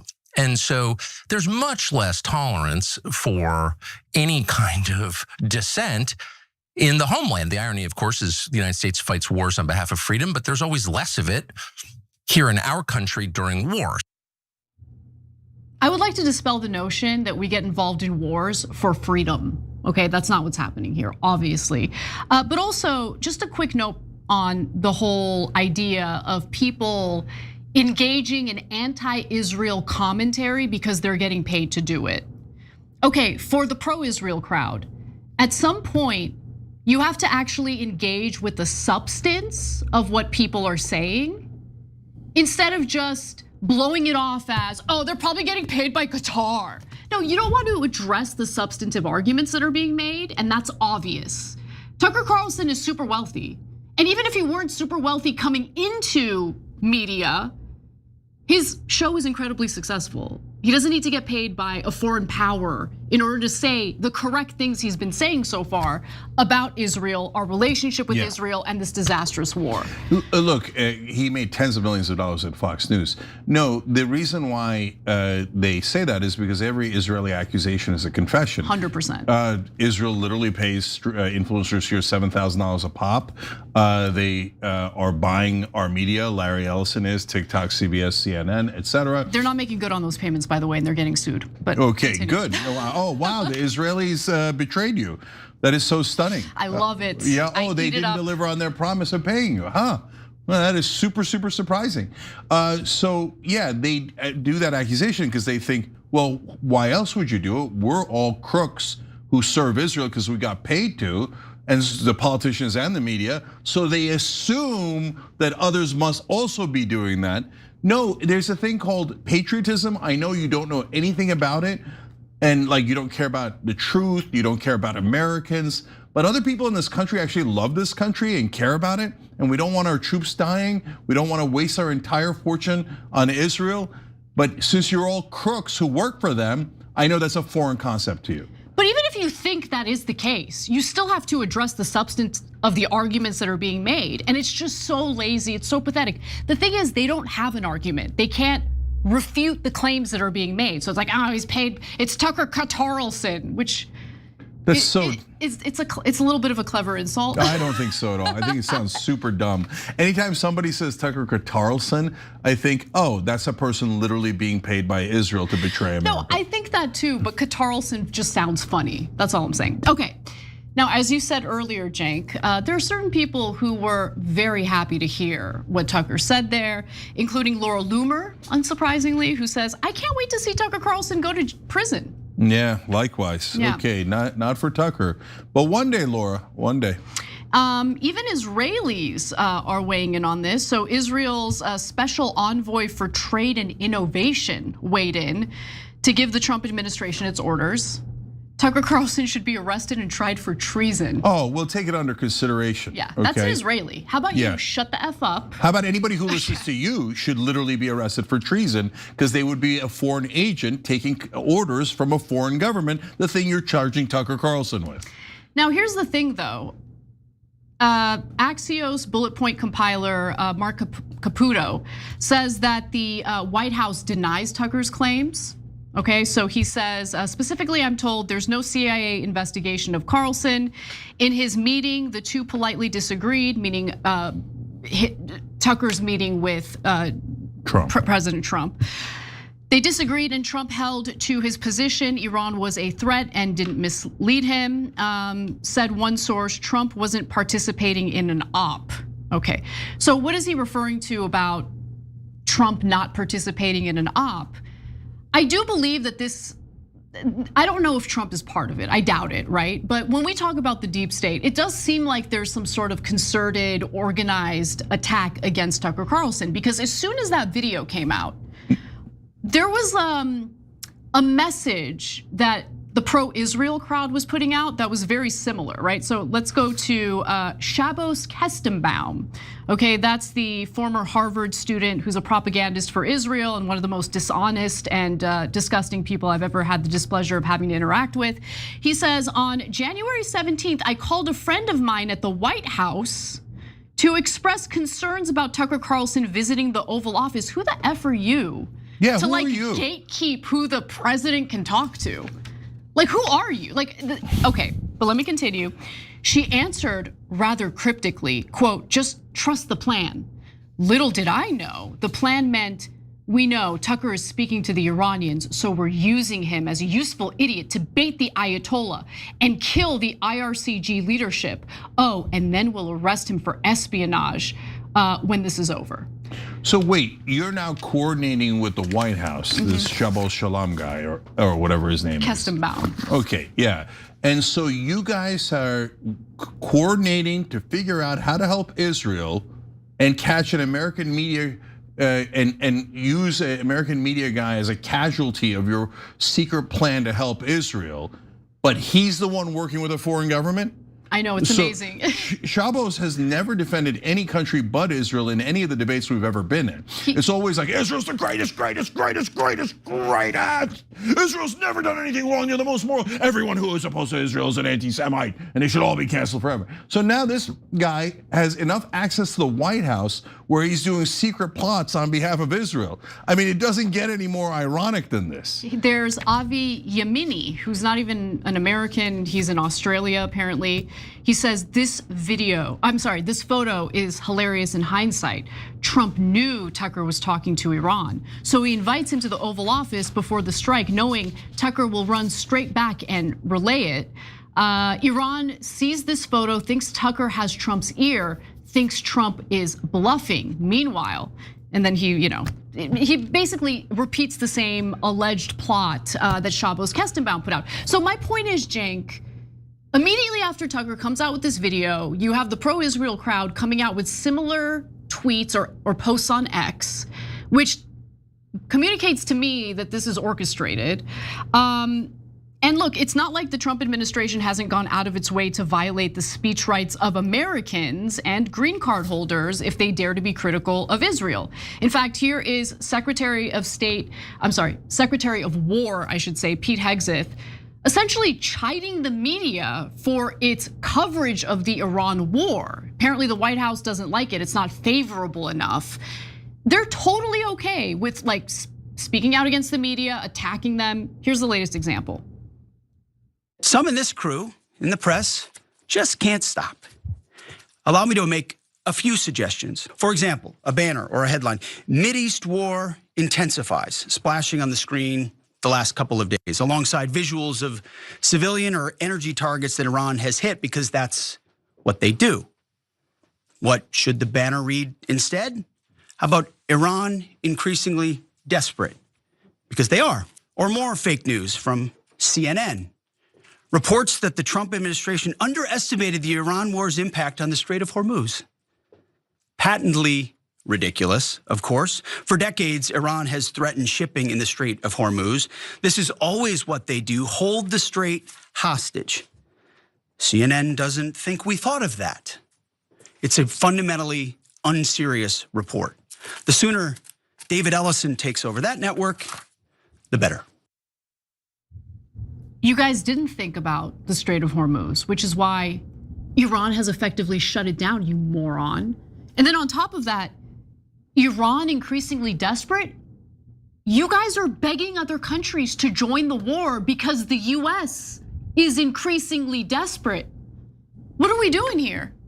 The media, by the way, has actually been embarrassing in the way they've covered the war in Iran, right? They've been much more deferential to the administration and the Israelis. Yeah, so he says it's patently ridiculous to think that they didn't think of the Strait of Hormuz. Of course they did. That's why it's blocked now and we have no answer at all.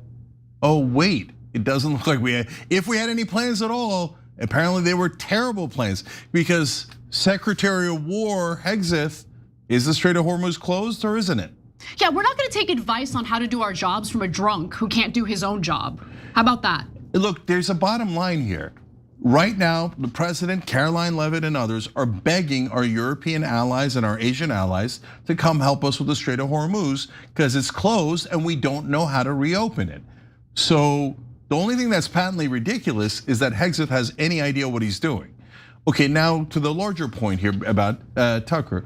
So as you saw in the tweets, there is no question that the Israel First Alliance in this country and other countries, in Israel and Australia and America, they're all saying the same talking points. So as Anna pointed out, that is orchestrated, that is coordinated, which then leads to the question of who did they coordinate that with? Was it with a foreign government? Because it's helping a foreign government. Okay. Yeah. I've got more on that, but go ahead. Okay, but let's stay on that point for a second, Cenk, because I want to go to this video from Tucker's show today, because he addressed something that Ron DeSantis, the governor of Florida, did in regard to violating the speech rights of Americans. Here's what I'm talking about. Take a look. There was a not famous enough moment where the governor of Florida, Ron DeSantis, who's I think been a pretty good governor in some ways, but traveled to Israel to sign what looked like hate speech laws that are applicable in Florida. He actually went to Israel twice to sign laws in Israel that applied to people in Florida. The first one was kind of benign and had some connection to Israel. The second one, though, which was in, I believe, 2022, when he was gearing up to run for the Republican primary nomination, a big part of what the strategy was they were going to get, and they did get, most of the hardcore fanatical Zionist groups and pro-Israel activist types and pundit types. They lined up not behind Trump, but behind Ron DeSantis. And I don't want to completely mischaracterize the law, because there is some, you can overstate it, but it absolutely was a law that took certain speech and prescribed it, not for the people in Israel, but for the people in Florida. And it was about funding hate speech programs. And again, only about anti-Semitism in Israel. And he went to Israel in order to sign it. When you go to a different country to sign a law that doesn't benefit your citizens, but benefits that country, that looks like coordination with a foreign government, doesn't it? Sure does. Guys, it is enormously strange for the governor of Florida to go to any other country to sign a law. Can you imagine? He's like, oh, I really want to go to Honduras to sign this bill for Florida because it's going to help the people of Honduras. You'd be like, what? You're the governor of Florida, what are you doing, right?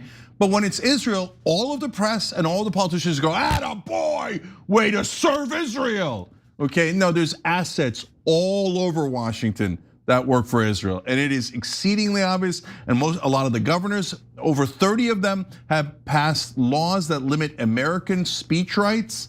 If you are criticizing Israel or you're calling for a boycott, sanction, or divestment from Israel, you no longer have First Amendment rights in over 30 states in America. I don't know if all those governors went to Tel Aviv, Jerusalem, and Haifa to sign it, and then to, like, maybe they could shine Netanyahu's shoes while they're there, okay? Bunch of traitors to this country. You're talking about Tucker Carlson's a traitor? Let's talk about traitors. Are you kidding me? Yeah. No, hold on. I gotta ask one more question about coordination, then we'll come back to the rest of it. Yeah. So, okay, now all of the media figures coordinated for Israel first, as we showed you. But Trump says he doesn't know anything about this. And I actually believe him on this one because of the context of this story. And so if Trump doesn't know it, but Tucker's right that a reporter called him with his text, knowing, so obviously his privacy has been invaded because the reporter knew what his texts were. How else would the reporter know? And the reporter says they got it from inside the government and potentially the CIA.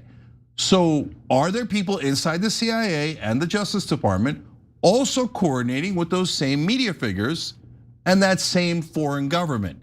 And how deeply ironic is it to coordinate to attack an American media figure in this country for opposing Israel with the Israeli government while pretending he's working with a different government? It's amazing. Let me just note that our Justice Department under the Trump administration has declared repeatedly that they do not intend to open up any investigations into any of the individuals who have been named in the Epstein files. So when it comes to potential pedophiles, can't be bothered to pursue prosecution.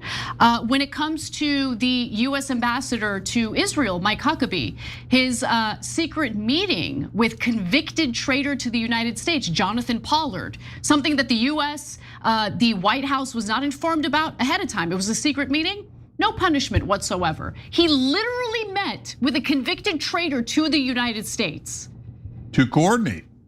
That is also someone from a foreign government. And I'll say this every time, Miriam Adelson and Sheldon Adelson flew out Jonathan Pollard in their private jet back to Israel and gave him a hero's welcome for betraying America on behalf of Israel. And those are the guys who gave Trump over $300 million. I mean, you want to talk about coordinating with a foreign government? We literally they ordered our president to coordinate with a foreign government that had spied in on us to give the traitor back and give a hero's welcome.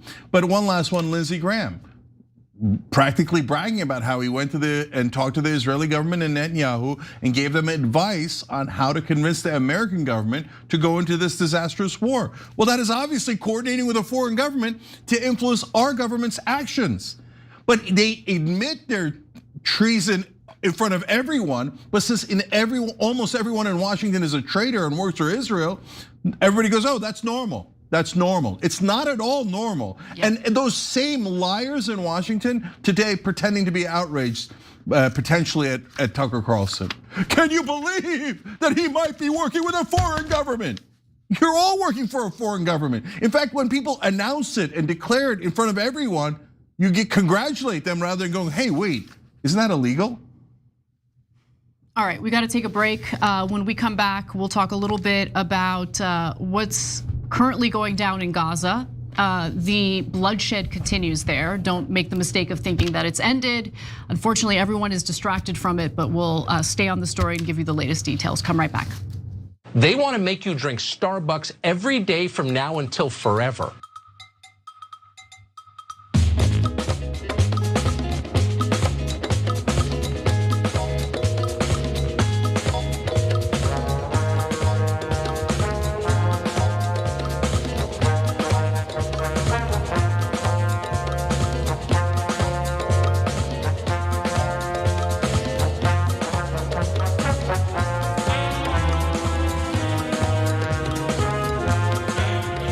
right, let's go to TYT.com members. Pessimistic Progressive says the fact that we started a war that none of us want, but don't pass paid family leave that everyone wants, makes it abundantly clear our government doesn't work for us.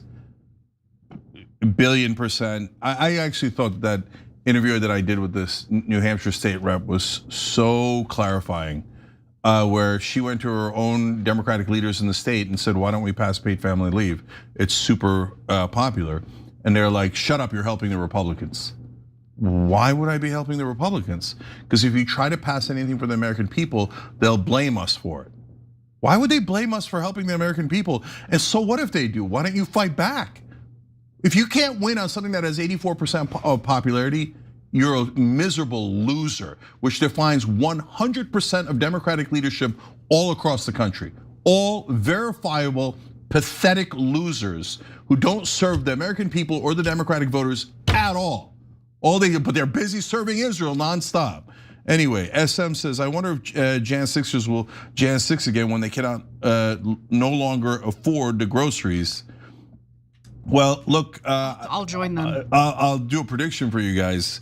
I think that if Trump has any concern about his physical safety, it is not at all from the left or independents or anyone else. It's one, from Israel if he defies them, and two, from his own voters when they get super livid when they find out who he really is.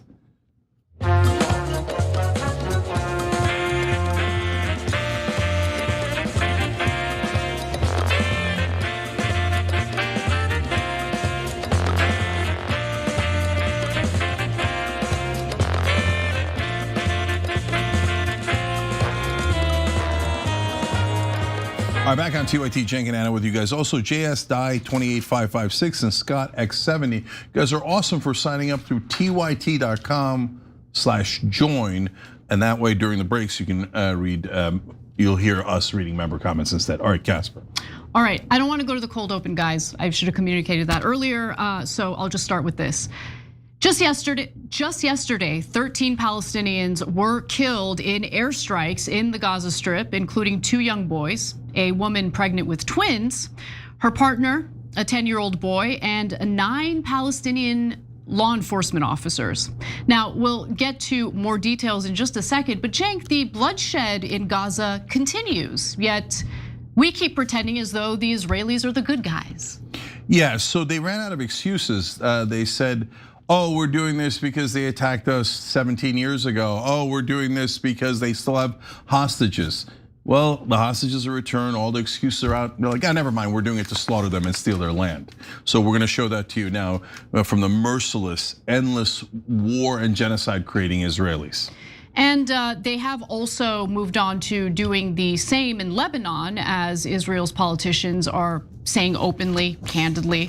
But for the purposes of this discussion, let's focus on Gaza. We'll cover Lebanon later this week. As of March 10th, 72,134 Palestinians have been killed in Gaza, with thousands, by the way, still trapped under the rubble. So the number that's officially noted is still an undercount. And on top of that, at least 171,828 Palestinians have been wounded or injured. And since everyone is distracted with the illegal war the United States launched in Iran on behalf of Israel, Israel has taken the opportunity to essentially implement some pretty strict blockades and restrictions on travel for Palestinians. And by the way, that also includes volunteers in the Gaza Strip, like the 7 American doctors that remain trapped in the enclave. So no one can get in or come out of Gaza. And according to The Intercept, Dr. Salman Khan and 6 other American doctors were scheduled to return to the US on March 10th, following a 2-week medical mission at Nasser Hospital in Khan Yunis.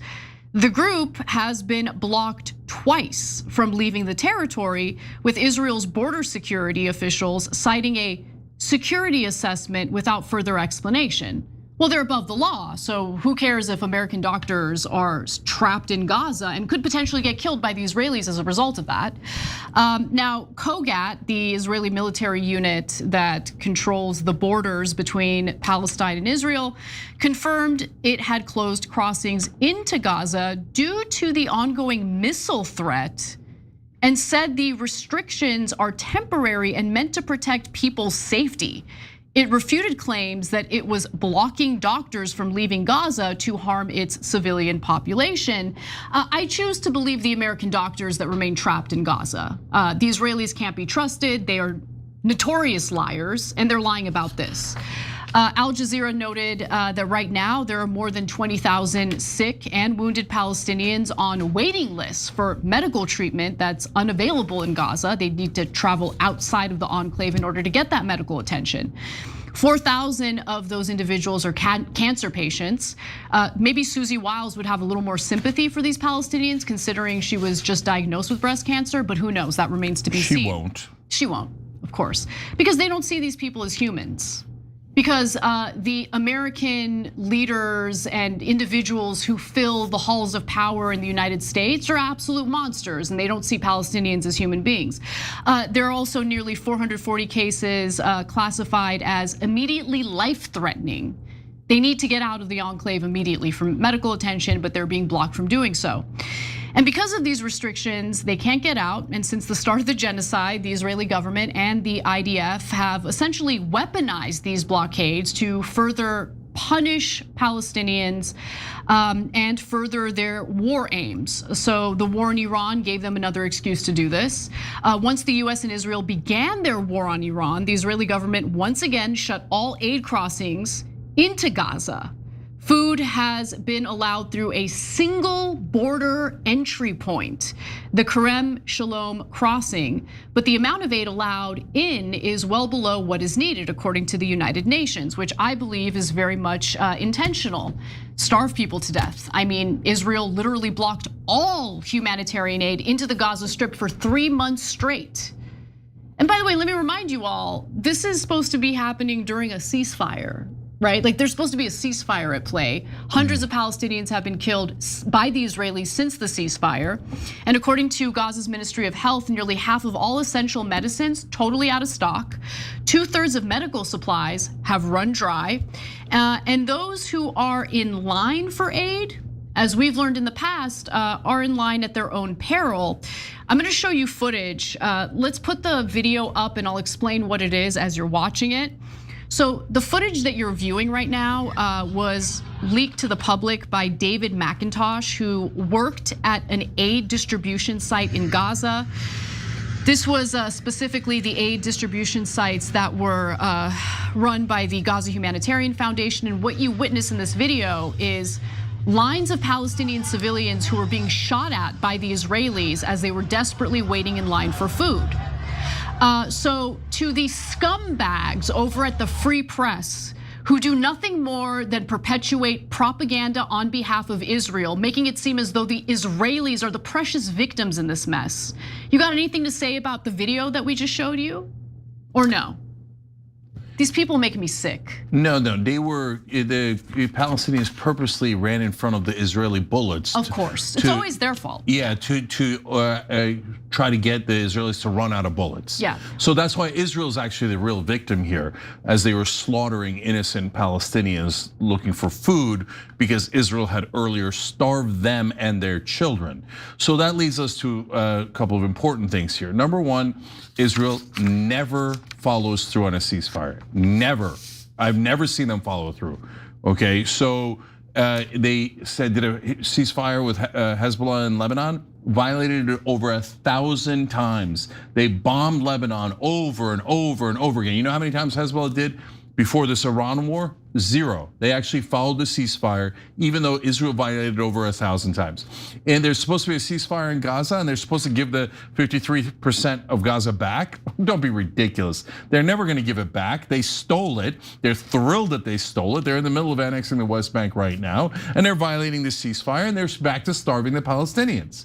And then one of them caught feelings the other day, when someone described it as a concentration camp, or their prisons.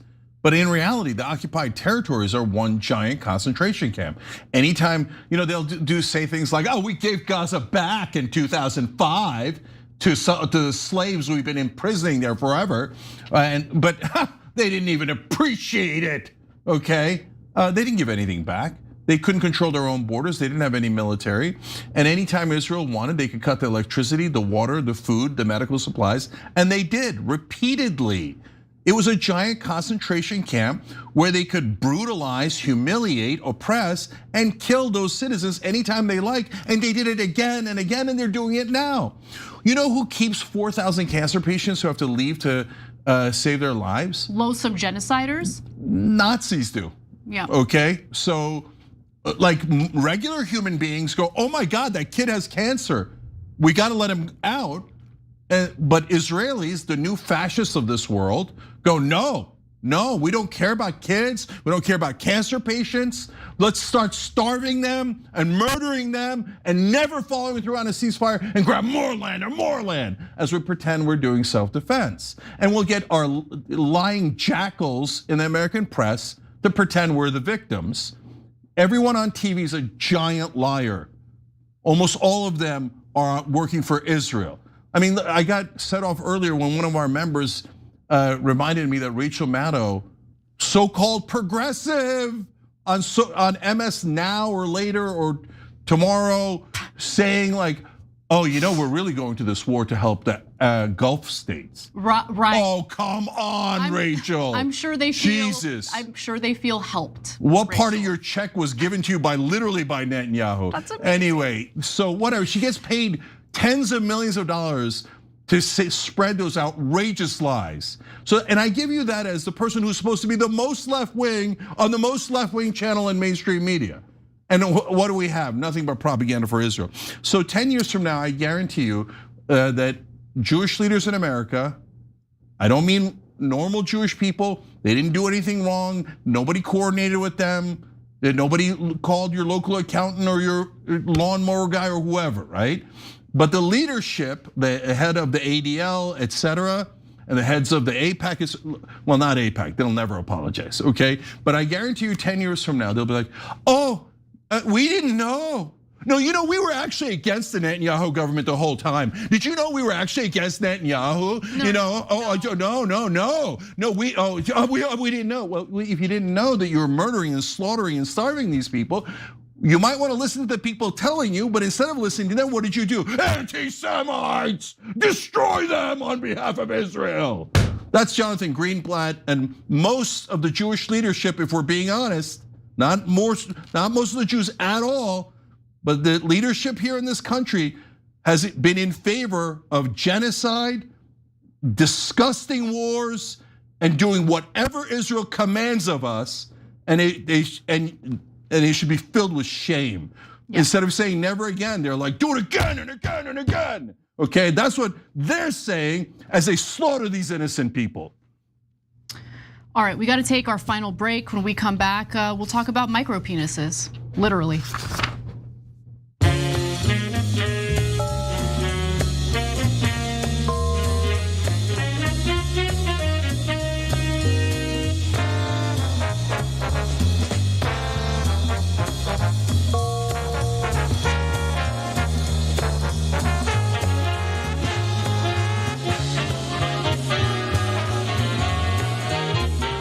All right, let's go to TYT.com members. Scott X70, who just joined, saying, I just started following you all after this war started, and I appreciate everything you're doing. If you have any plans on a way to get AIPAC out of our government, I'd be willing to help. Yeah, guys, first, please listen to me when I tell you, you gotta go vote in the primaries, and you have to vote against all the incumbents. It's not because you're gonna get rid of them all. It's that if you got rid of 10% of them, it would be an earthquake, and it would scare the other cowards and servants. The politicians are not big, smart guys and all this thing that media's hyped them up to be. They're a bunch of like lowly servants, and they're all like Gollum, and they're like, precious power. So if you show them you have the power, and you slap them around a little bit, not physically but politically, then they're gonna start worrying about their own beloved power. Right? Take power away from them. Go into your primaries and vote out all the incumbents. They're all crooks. They all work for Israel. Literally 94% of them work for Israel. That's what you should do. Bloated Ego says, I plan to travel to Israel when I retired. I will never step foot in Israel now. I would love if others followed in that also. Yes, it'd be nuts to go support the economy of a genocidal fascist government. It's like saying, oh, I was thinking of traveling to Nazi Germany, and then I found out, oh, it's a little unpleasant. Yeah, oh, I'm saying it, by the way, and you can kiss my ass if you're offended by it. I'm offended by Israel slaughtering 30,000 kids. But I know our feelings don't matter and our lives don't matter. The Raging Atheist says, if this is winning, I don't want to see what losing looks like. Here, brother, we'll be.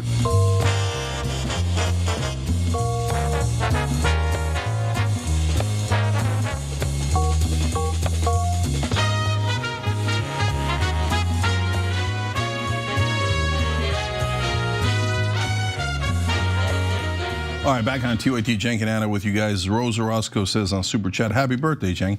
Thank you. It's on Saturday, but Ilana Ida already sent in a gift membership on YouTube. You guys are amazing. I appreciate you all, love you all. Anna. What's the date today? Okay, anyway. Yes. Thank God. All right, by the way, before we get to the next story, I just have to read this. I don't know why, but for whatever reason on X, and a lot of people have noticed this, a bunch of posts from Israelis based in Israel have been popping up on people's feeds. I will allow it because I love their posts. So one woman named Iris Leal says this, and it's translated from Hebrew. Trump is a wounded animal right now. The media is beating on him. The polls are bad. The Europeans are refusing his call to join him in policing Hormuz. The leaks that he's plunging into war without any prior thinking are multiplying, and the midterms are threatening him, and the whole world is looking at him with contempt. And everyone agrees he's Bibi's bitch who dragged him into this mess. Yeah, well, they know in Israel. You know why? Because they don't have to suffer under the American press.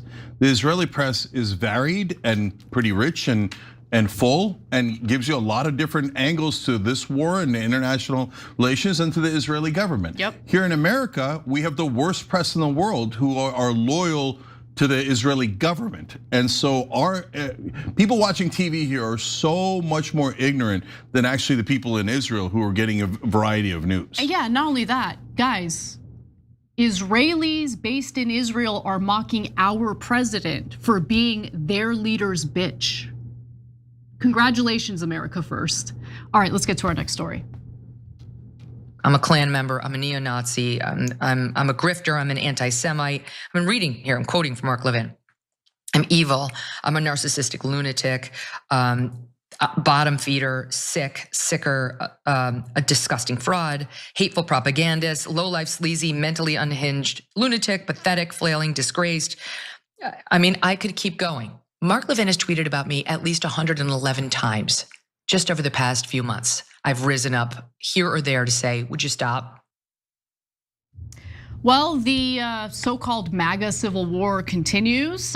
This is a feud between who has now been dubbed micro-penis Mark Levin and Megyn Kelly. It's definitely heating up and it got super fiery over the weekend. So even Donald Trump has now gotten involved in this mess, leading to fierce backlash, by the way, from a significant faction within the Trump base. We're gonna get to all of it in just a minute, but before we unpack, Cenk? I think this is Trump jumping the shark, and I'm seeing it all over online. They can't stand that he's now being servile to Mark Levin. So we'll give you all the details. So Megyn Kelly and Mark Levin have been at odds. It all started when Megyn Kelly refused to condemn Candace Owens. The pro-Israel crowd was demanding that of Megyn Kelly. She doesn't like to be bossed around. She doesn't like this whole guilt by association thing. And she's like, no, I'm not gonna condemn anyone because there's a mob demanding that of me. Which, by the way, I give her credit for that. I can't stand when the mob comes and demands that you condemn certain people. How about you be responsible for your own behavior instead of having to go around condemning people? But nonetheless, Kelly has been a pretty vocal opponent of the war in Iran.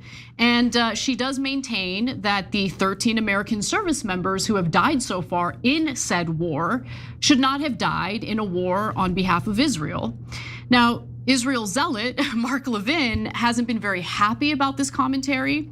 And things really came to a head just yesterday when Levin posted this on X. Poor Megyn Kelly, an emotionally unhinged, coming from Levin. Seriously, lewd and petulant wreck.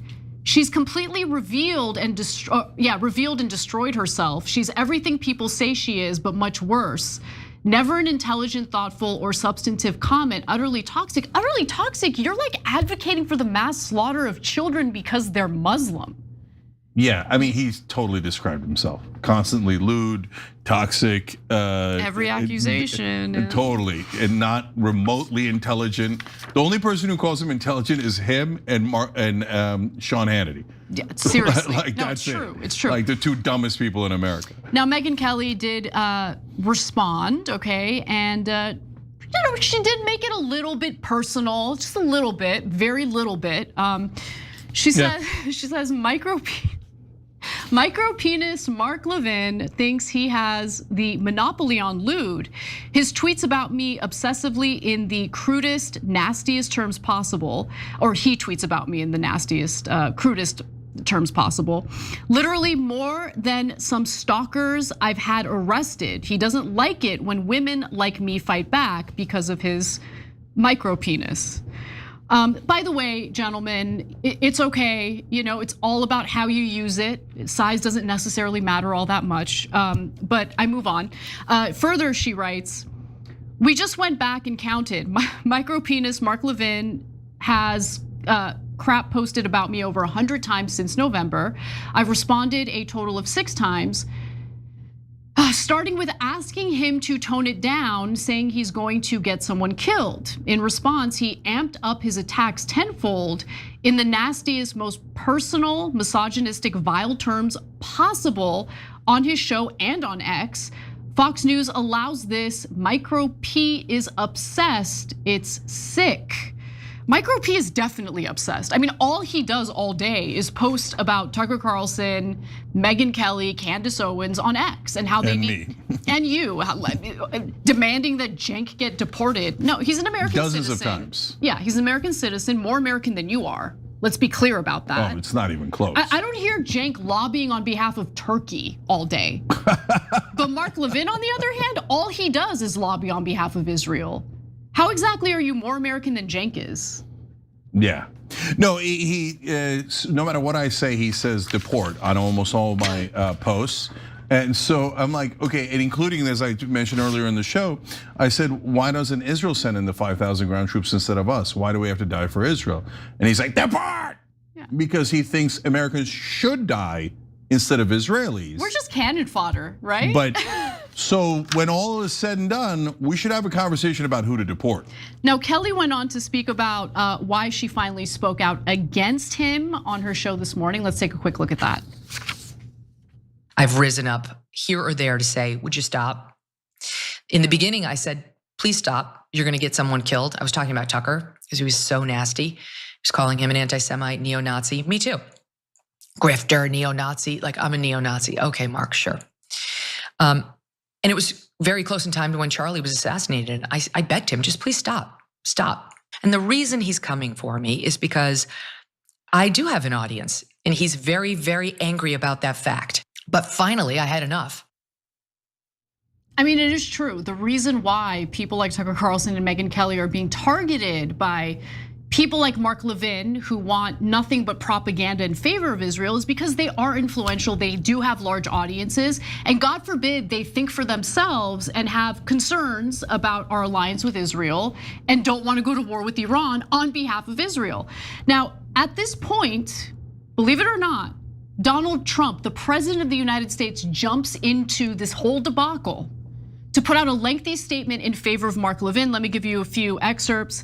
Mark Levin, a truly great American patriot, is somewhat under siege by other people with far less intellect, capability, and love for our country.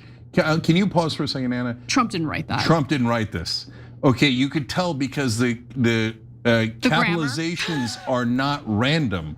The capitalizations are in places that someone copying him would do. Yeah. The grammar is correct, and I bet you Mark Levin wrote that. You know, less intellect than the great Mark Levin. Yeah. Okay, here, bitch, post this on behalf of me and Israel. Go ahead, Donald. And he did it. He did it. Go now, ahead. There's more. Mark is tough, strong, and brilliant. Hence the nickname, the Great One. Who the hell calls him the Great One? Conceived by our MAGA friend, the wonderful Sean Hannity. Oh, that makes sense. After years of dealing with Mark in legal, media, and other capacities. Why would Trump be talking about his deal, Hannity and Levin's legal connections? No, come on. There's more. There's more. Hold on. There's more. There's more. Okay. Other than for his wonderful wife and family, Mark Levin only cares and wants one thing: greatness and success for America. Those that speak ill of Mark will quickly fall by the wayside, doubt it, as do the people whose ideas, policies, and footings are not sound. They are not MAGA, I am. And MAGA includes not allowing Iran, a sick, demented, and violent terrorist regime, to have a nuclear weapon to blow up the United States of America, the Middle East, and ultimately the rest of the world. MAGA is about stopping them cold, and that is exactly what we're doing. Is there a betting market on whether Mark Levin wrote that? Because I'd like to make some money. No, definitely. There's a betting market for literally everything. Like, it's insane. Now, Levin denied that he spoke to Trump about releasing any sort of statement. I believe him because he just wrote the statement himself. That's what I'm speculating about, and so is Cenk. But Megyn Kelly says micro penis Mark Levin is such a small man that he had to go beg the president for a pat on the head in the middle of a war to make himself feel better about, well, you know. This after one mean tweet about him following his 111 nasty, nonstop personal misogynistic attacks on me. Fox has an obsessed harasser on its hands. Just like all feckless, weakling bullies, Micro can dish it out, but he can't take it. After just one post putting the so-called Great One in his place, he ran crying to daddy. Well, he's got makeup on, Trump does, so maybe he went crying to mommy, but mommy, Megan's been mean to me. Okay, so, well, how was that received? Not well. So tons of MAGA weighed in. I'll just give you a couple here. Drew Hernandez, apparently according to Trump, if you do not like Mark Levin, you are not MAGA now. Trump is handing MAGA over to the neocons, disappointing. Chris Burnett, MAGA is completely 100% utterly dead. MAGA is now just a zombie skin suit worn by Mark Levin, Bill Ackman, Barry Weiss, Jared Kushner, Captive Dreamer, Ben Shapiro, Douglas Murray, Chris Rufo, Mark Dubowitz, Shrabos Kastenbaum, E.L. Jacobi, John Podorz, and Batya Ungar Sargon. I read all those names because he nailed it. He did. That is exactly who has taken over the White House, and they don't want anyone ever disagreeing with them. And so these type of, but the last one is Cernovich. Cernovich is as right wing as it gets, okay? Was a Trump loyalist. And was super Trump loyalist. He said Trump is coming off as extremely angry for someone who has already won the war. And then he says, demanding subservience and showing loyalty are not the same. And so implying there's a lot of subservience going around. So look, last thing, guys, is that there is this huge disconnect between older MAGA and younger MAGA, TV MAGA and online MAGA.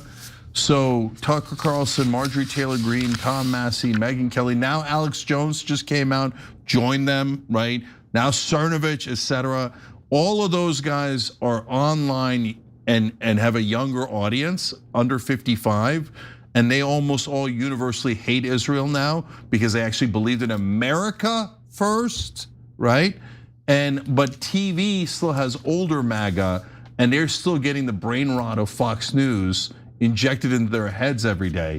And so they don't know anything. They've never turned on a computer, and they're like, oh, we hear that Donald Trump is winning the war and that Israel is our greatest ally. Oh, thank God we did this for Israel. And so it's like the MAGA zombies that still watch TV versus this new generation of MAGA. Who wins that battle? I don't know. You're gonna see it. None of this matters until the voting starts. So if the neocons start winning those races, well, then I guess TV wins again, Fox News and the neocons win again. But if younger MAGA starts overthrowing these incumbents, like they did with I patched John McCain. Crenshaw. Yeah, Crenshaw. Yeah. Well, the guy who replaces him isn't much better, but at least they threw out an incumbent, right? If they start replacing Israel-controlled politicians in their own primaries, that's real power, and that'll decide who's in charge of MAGA. So far, there's only an inkling of it, a little bit of it, but let's see who wins that war. Because right now, Mark Levin, Laura Loomer, and all those guys are telling everybody that voted for Trump, haha, we own you. Megyn Kelly and Marjorie Taylor Greene and Tucker Carlson are traitors. They don't support America, and you all have to serve Israel, and that's actually America first. And you all have to go to war for Israel, and that's actually anti-war. Okay, so it's zombies versus online, guys. I don't know who wins, but a lot is riding on it. Yeah. Okay, we gotta go. Thank you, Anna. I'm gonna come back for the revolution. We got a great guest for you guys, and we're gonna we gotta go start the actively beginning this revolution. So we'll start talking about it more and more as we go here, including when we return.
All right, welcome to the Revolution. I'm your host, Cenk Uygur. So this is a show where we try to bring folks together to get our government back.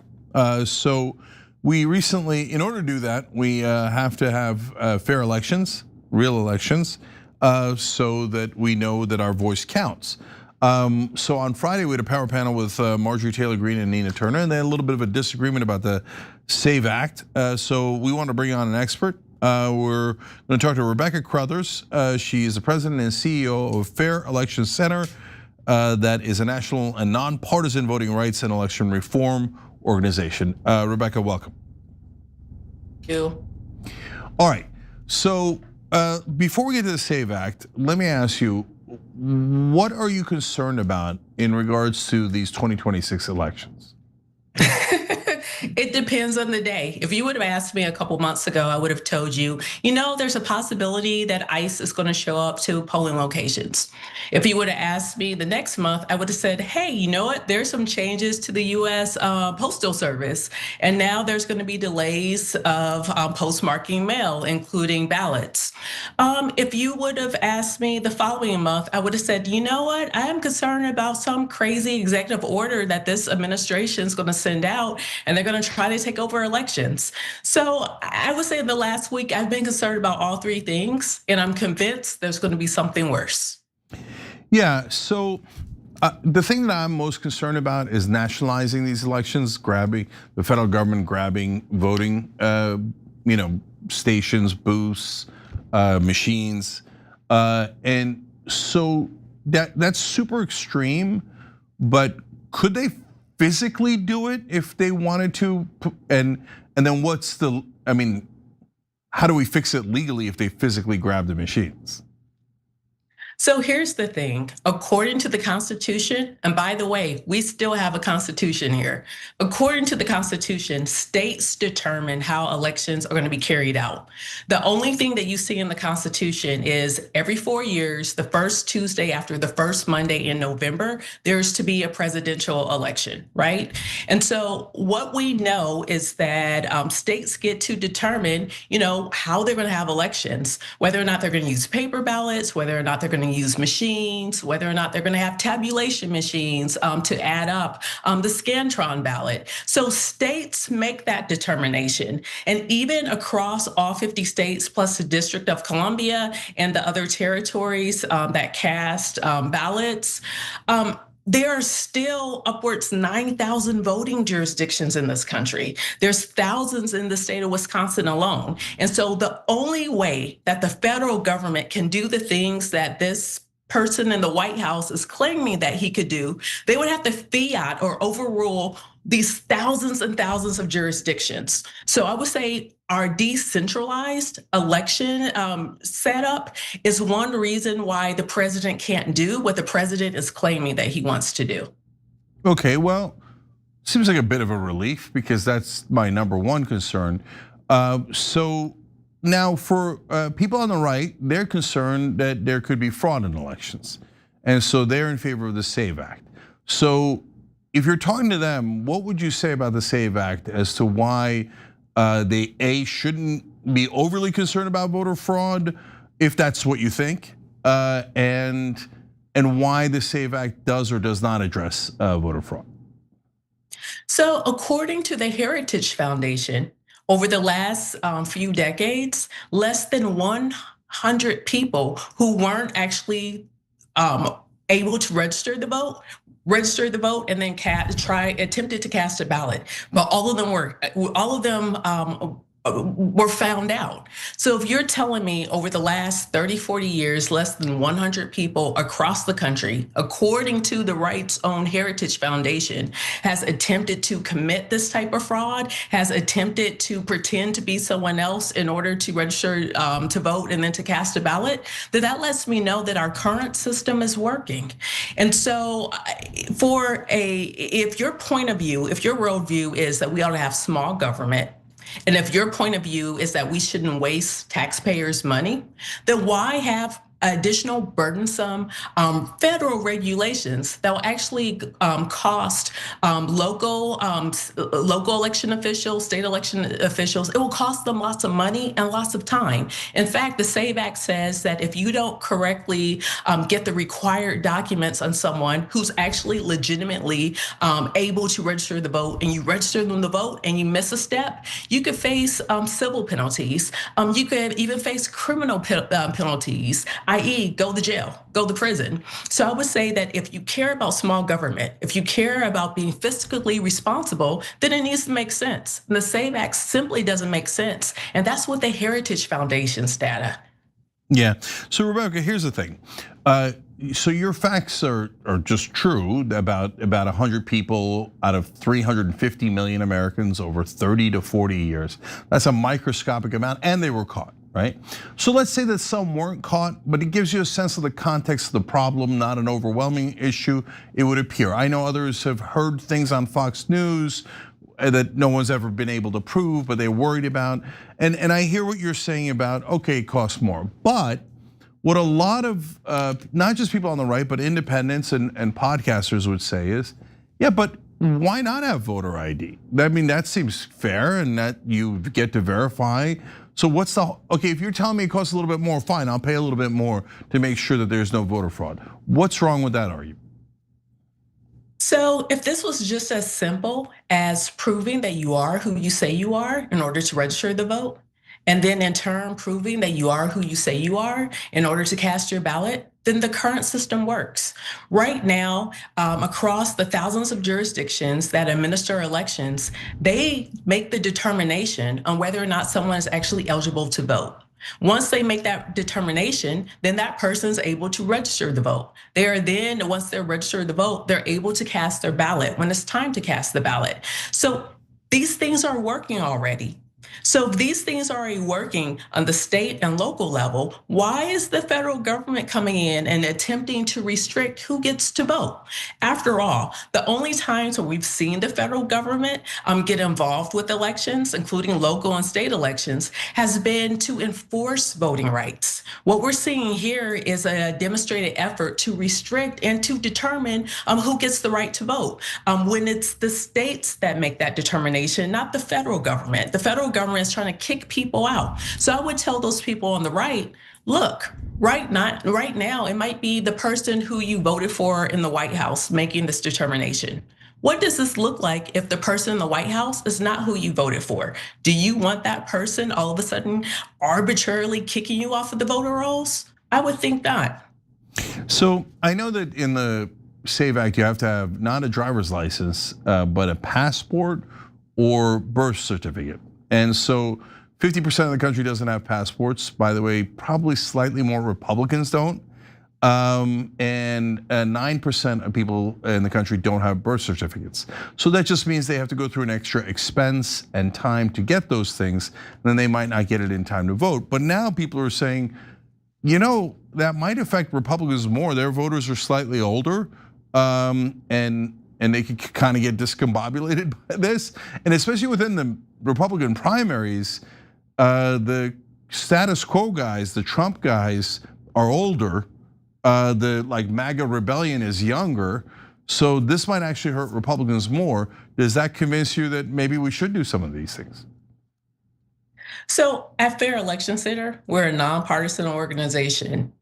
And we believe every year, every vote. Our mission is to defend, expand, and facilitate voting rights in this country. So regardless of zip code, regardless of political affiliation, if you are eligible to register to vote and you want to register to vote, if you register to vote and you want to cast your ballot, if you cast your ballot and you want to make sure that your ballot counts, that's where Fair Election Center jumps in. We call balls and strikes. That's our job here. And so I would say any American ought to be concerned if your First Amendment rights are starting to get tampered with, if your First Amendment rights are under challenge. You ought to be concerned because there's some other rights in the Bill of Rights that I know some of the people on the right care about. So if all of a sudden we see an administration arbitrarily going after the First Amendment, going after the right to vote, and trying to chip away at American citizens from actually carrying out the right to vote, there should be some concerns there.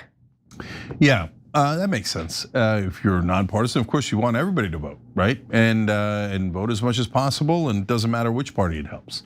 So now let's talk back to the SAVE Act for a second. So it looks like because of the filibuster, it's going to fail. It does. I can't really see any way that it's going to be rescued because it would require so many Democrats to switch over. Yeah, maybe you'll get like a Fetterman and stuff, but this would be a core betrayal of their own voters. I mean, it doesn't get it. And besides which, it affects their power. So that's why you know this is the one thing that Democrats will hold strong on.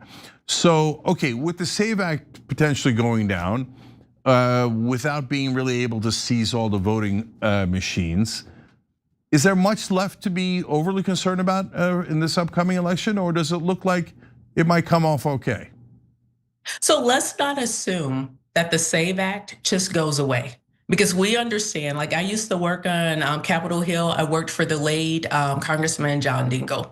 There are all sorts of parliamentary procedures, especially on the Senate side versus the House side, where you see things that you thought were dead get resurrected.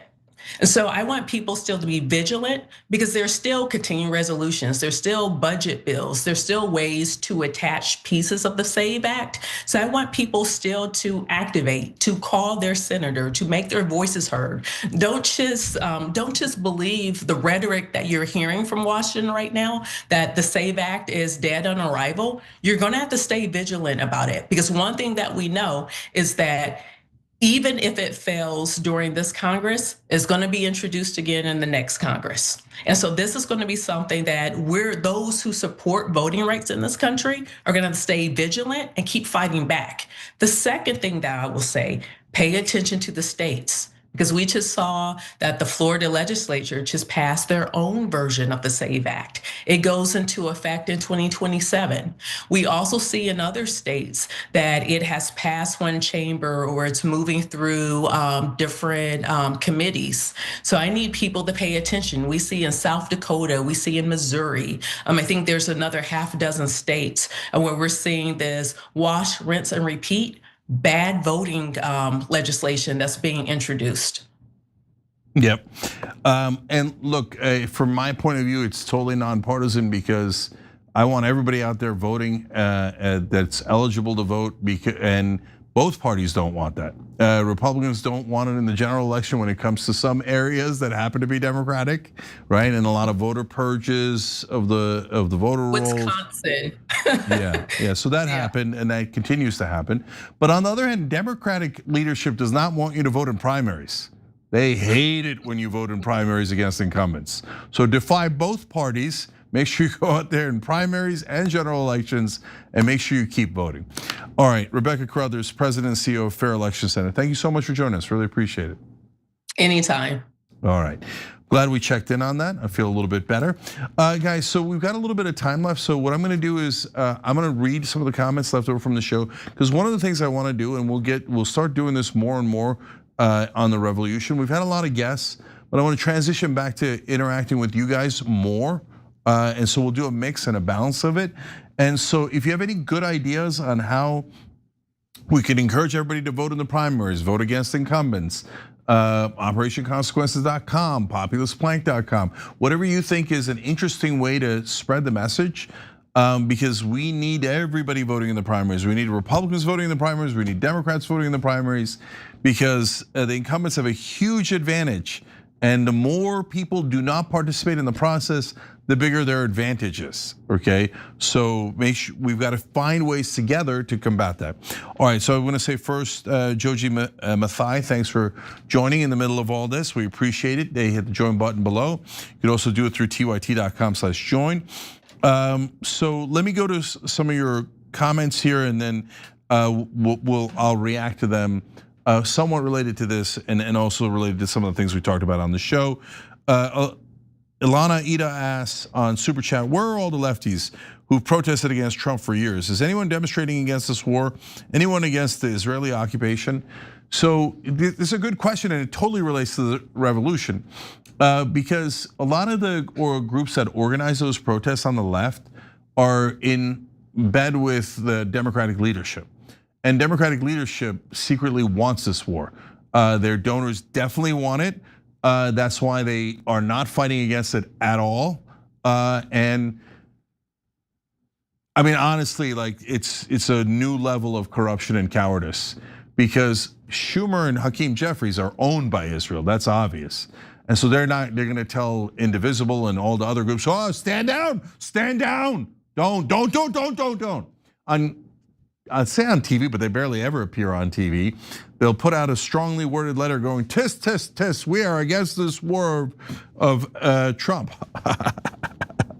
And then when asked, hey, are you gonna fund the war? The Democrats panicked. I covered this story about 2 weeks ago or so, 10 days ago, whenever it happened. They're like, you said you were against the war, so you're gonna vote against war funding, right? They asked about a dozen Democrats, almost all of them corporate establishment Democrats in Washington. In fact, I think they all were. And they were, all of them were like, wait, I didn't say I wasn't gonna fund it. Israeli donors, please, I'll fund it, of course. I'm just kidding about opposing it. So that's why they're totally absent. But I know that those guys are crooks. And I know unfortunately, a lot of the groups based in Washington pretending to be lefties are totally in bed with Pelosi and Schumer and would never defy them. And so I don't have a lot of hope for those guys.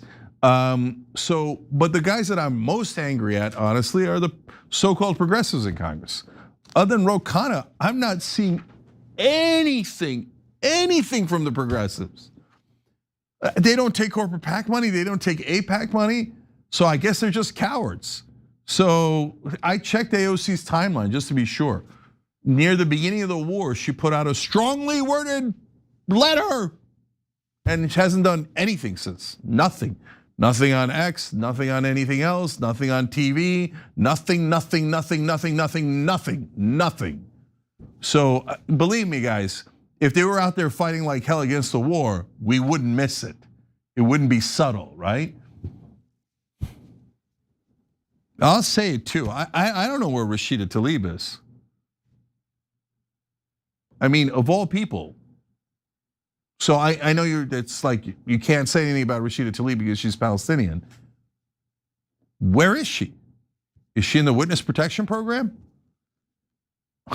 Greg Casar, head of the Progressive Caucus. Does anybody even know that? Has anybody seen him in the last couple of months? Be good, little boys and girls. If leadership tells you not to defy Israel, then I guess don't defy Israel. Where are you guys? Where are you? I only see one Democrat. I don't even see Bernie anymore. I only see one Democrat, Ro Khanna. He's all over the Sunday talk shows saying this is a war for Israel, we shouldn't do it, and backed up by 0 people in the Democratic Party. Anyways, okay, Gallego was like, oh, he's had a nice line about Israel. And then when I asked him if he'd fund the war, he said, whoa, hey, don't blow my cover. Okay, yeah, where are you, Ruben? Where are you? All right, Dan Haley writes, and I told you after the election, if he did this crap, referring to Trump, I was done with him. Man of my word, I am done. I voted for him 3 times. I would say, let's vote them all out. But they're all bribes, so how do we actually do anything? Dan, that's why I came up with the idea for OperationConsequences.com, right? So it's just a pledge saying, hey, I'm not gonna vote for anybody taking Israeli lobby money. And guess what? Yes, almost all of them take Israeli lobby money. So, but a lot of their challengers, not all, but a lot of their challengers haven't had time to get bought yet. AIPAC hasn't bothered to buy them.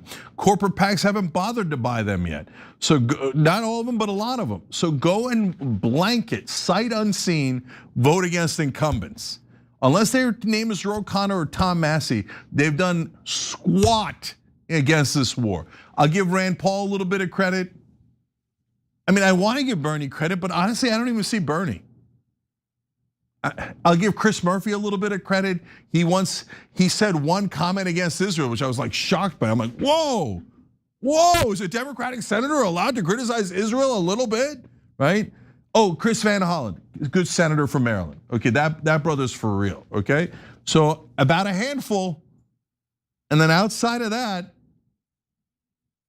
at best case scenario, sitting on their ass, waiting for orders from either Democratic or Republican leadership, which equals really just Israel. So vote all the bums out. You take out 10% of Congress, 10% of incumbents, you have an excellent chance of being back in charge. Because then there'll be new Amazon giant deliveries of Depends to Washington, as those legislators will have to worry about their voters for the first time in their lives. They normally have it, the incumbents have it on lockdown. They get bribes from all these different lobbies. Israel's not usually the largest. It is this last cycle. Big Pharma, all those guys, they collect all the bribes.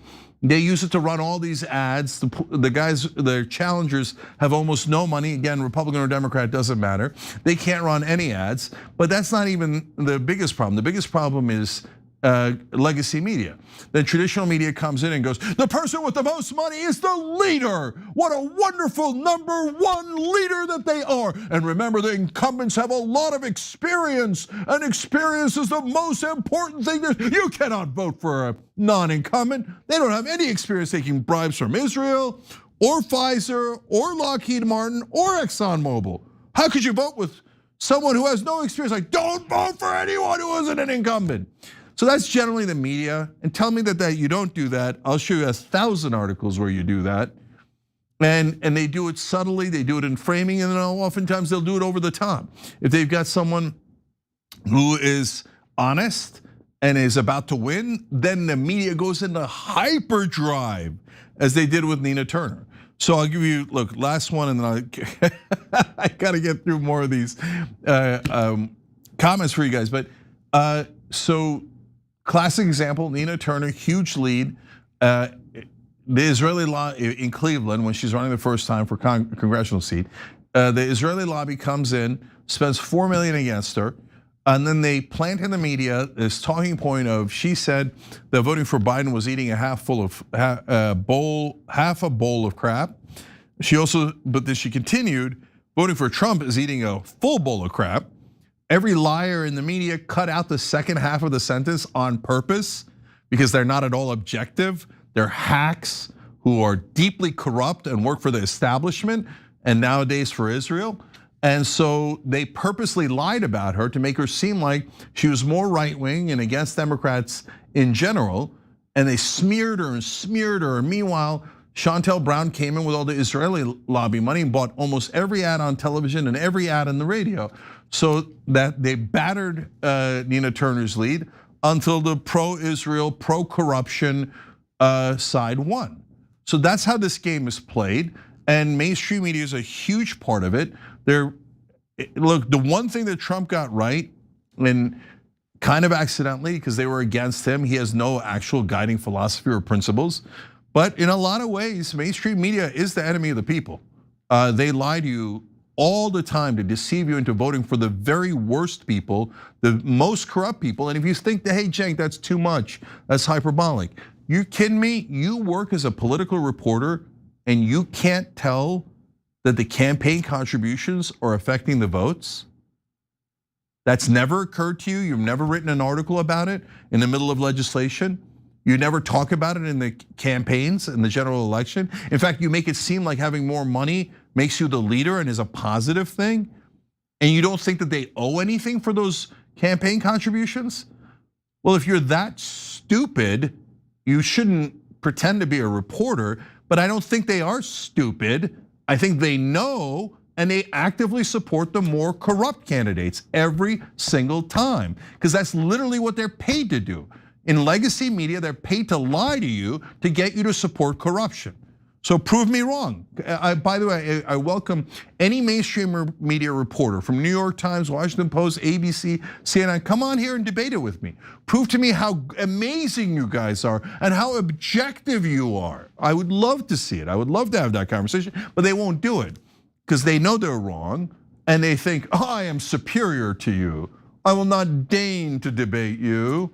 I shall tell everyone that you're an anti-Semite. I shall tell everyone that you're to be canceled, that you're a ruffian, an outsider that no one should listen to. Now everybody back in line, vote for the incumbents, right? Right? Come on, debate me, come on. You're not gonna do it, of course. They love to go on shows where they don't get challenged, where they get patty cakes. And by the way, I know that even good people on our side get a little upset with me when I make such blanket statements about mainstream media reporters.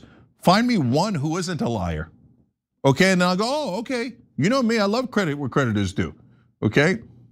Show me a guy saying, oh no, this is the corruption. Big Pharma paid this Democrat $860,000. That Democrat then voted with Big Pharma every single time, even though it's the opposite of her campaign promises. She's a fucking liar. Oh, sorry. So show me that, right? Nope. Never an article about it. Oh, follow the money. I'm a reporter. I don't know how to do that. You guys are, all of them are pathetic. Oh, but Cenk, they went in with a good purpose to inform the American people. How's that going for you? You went in to inform people and then instead, oh, but my editor told me to lie to them. So I lied and lied and lied, but I'd like for you to pretend that I'm a reporter because you're hurting my feelings. I don't really give a damn about your feelings. Try reporting the truth for once. Okay, guys, I'll kick it over to the membership section, read a couple more super chats and some of the member comments, and then we'll wrap up. Love you guys. If you want, join so you get more of this commentary and more of the interaction with you guys. You could also do it through tyt.com/join. Last thing is we now have 2-minute breaks instead of 4-minute breaks in the regular show. You get ads in the 2-minute breaks if you're not a member, but if you're a member and you get the members feed through tyt.com, you don't get any of those ads. Instead, you get the interactions and the breaks, okay? And you also get it in the bonus episode. So another good reason to join, tyt.com/join. All right, I'll see you guys there in a sec.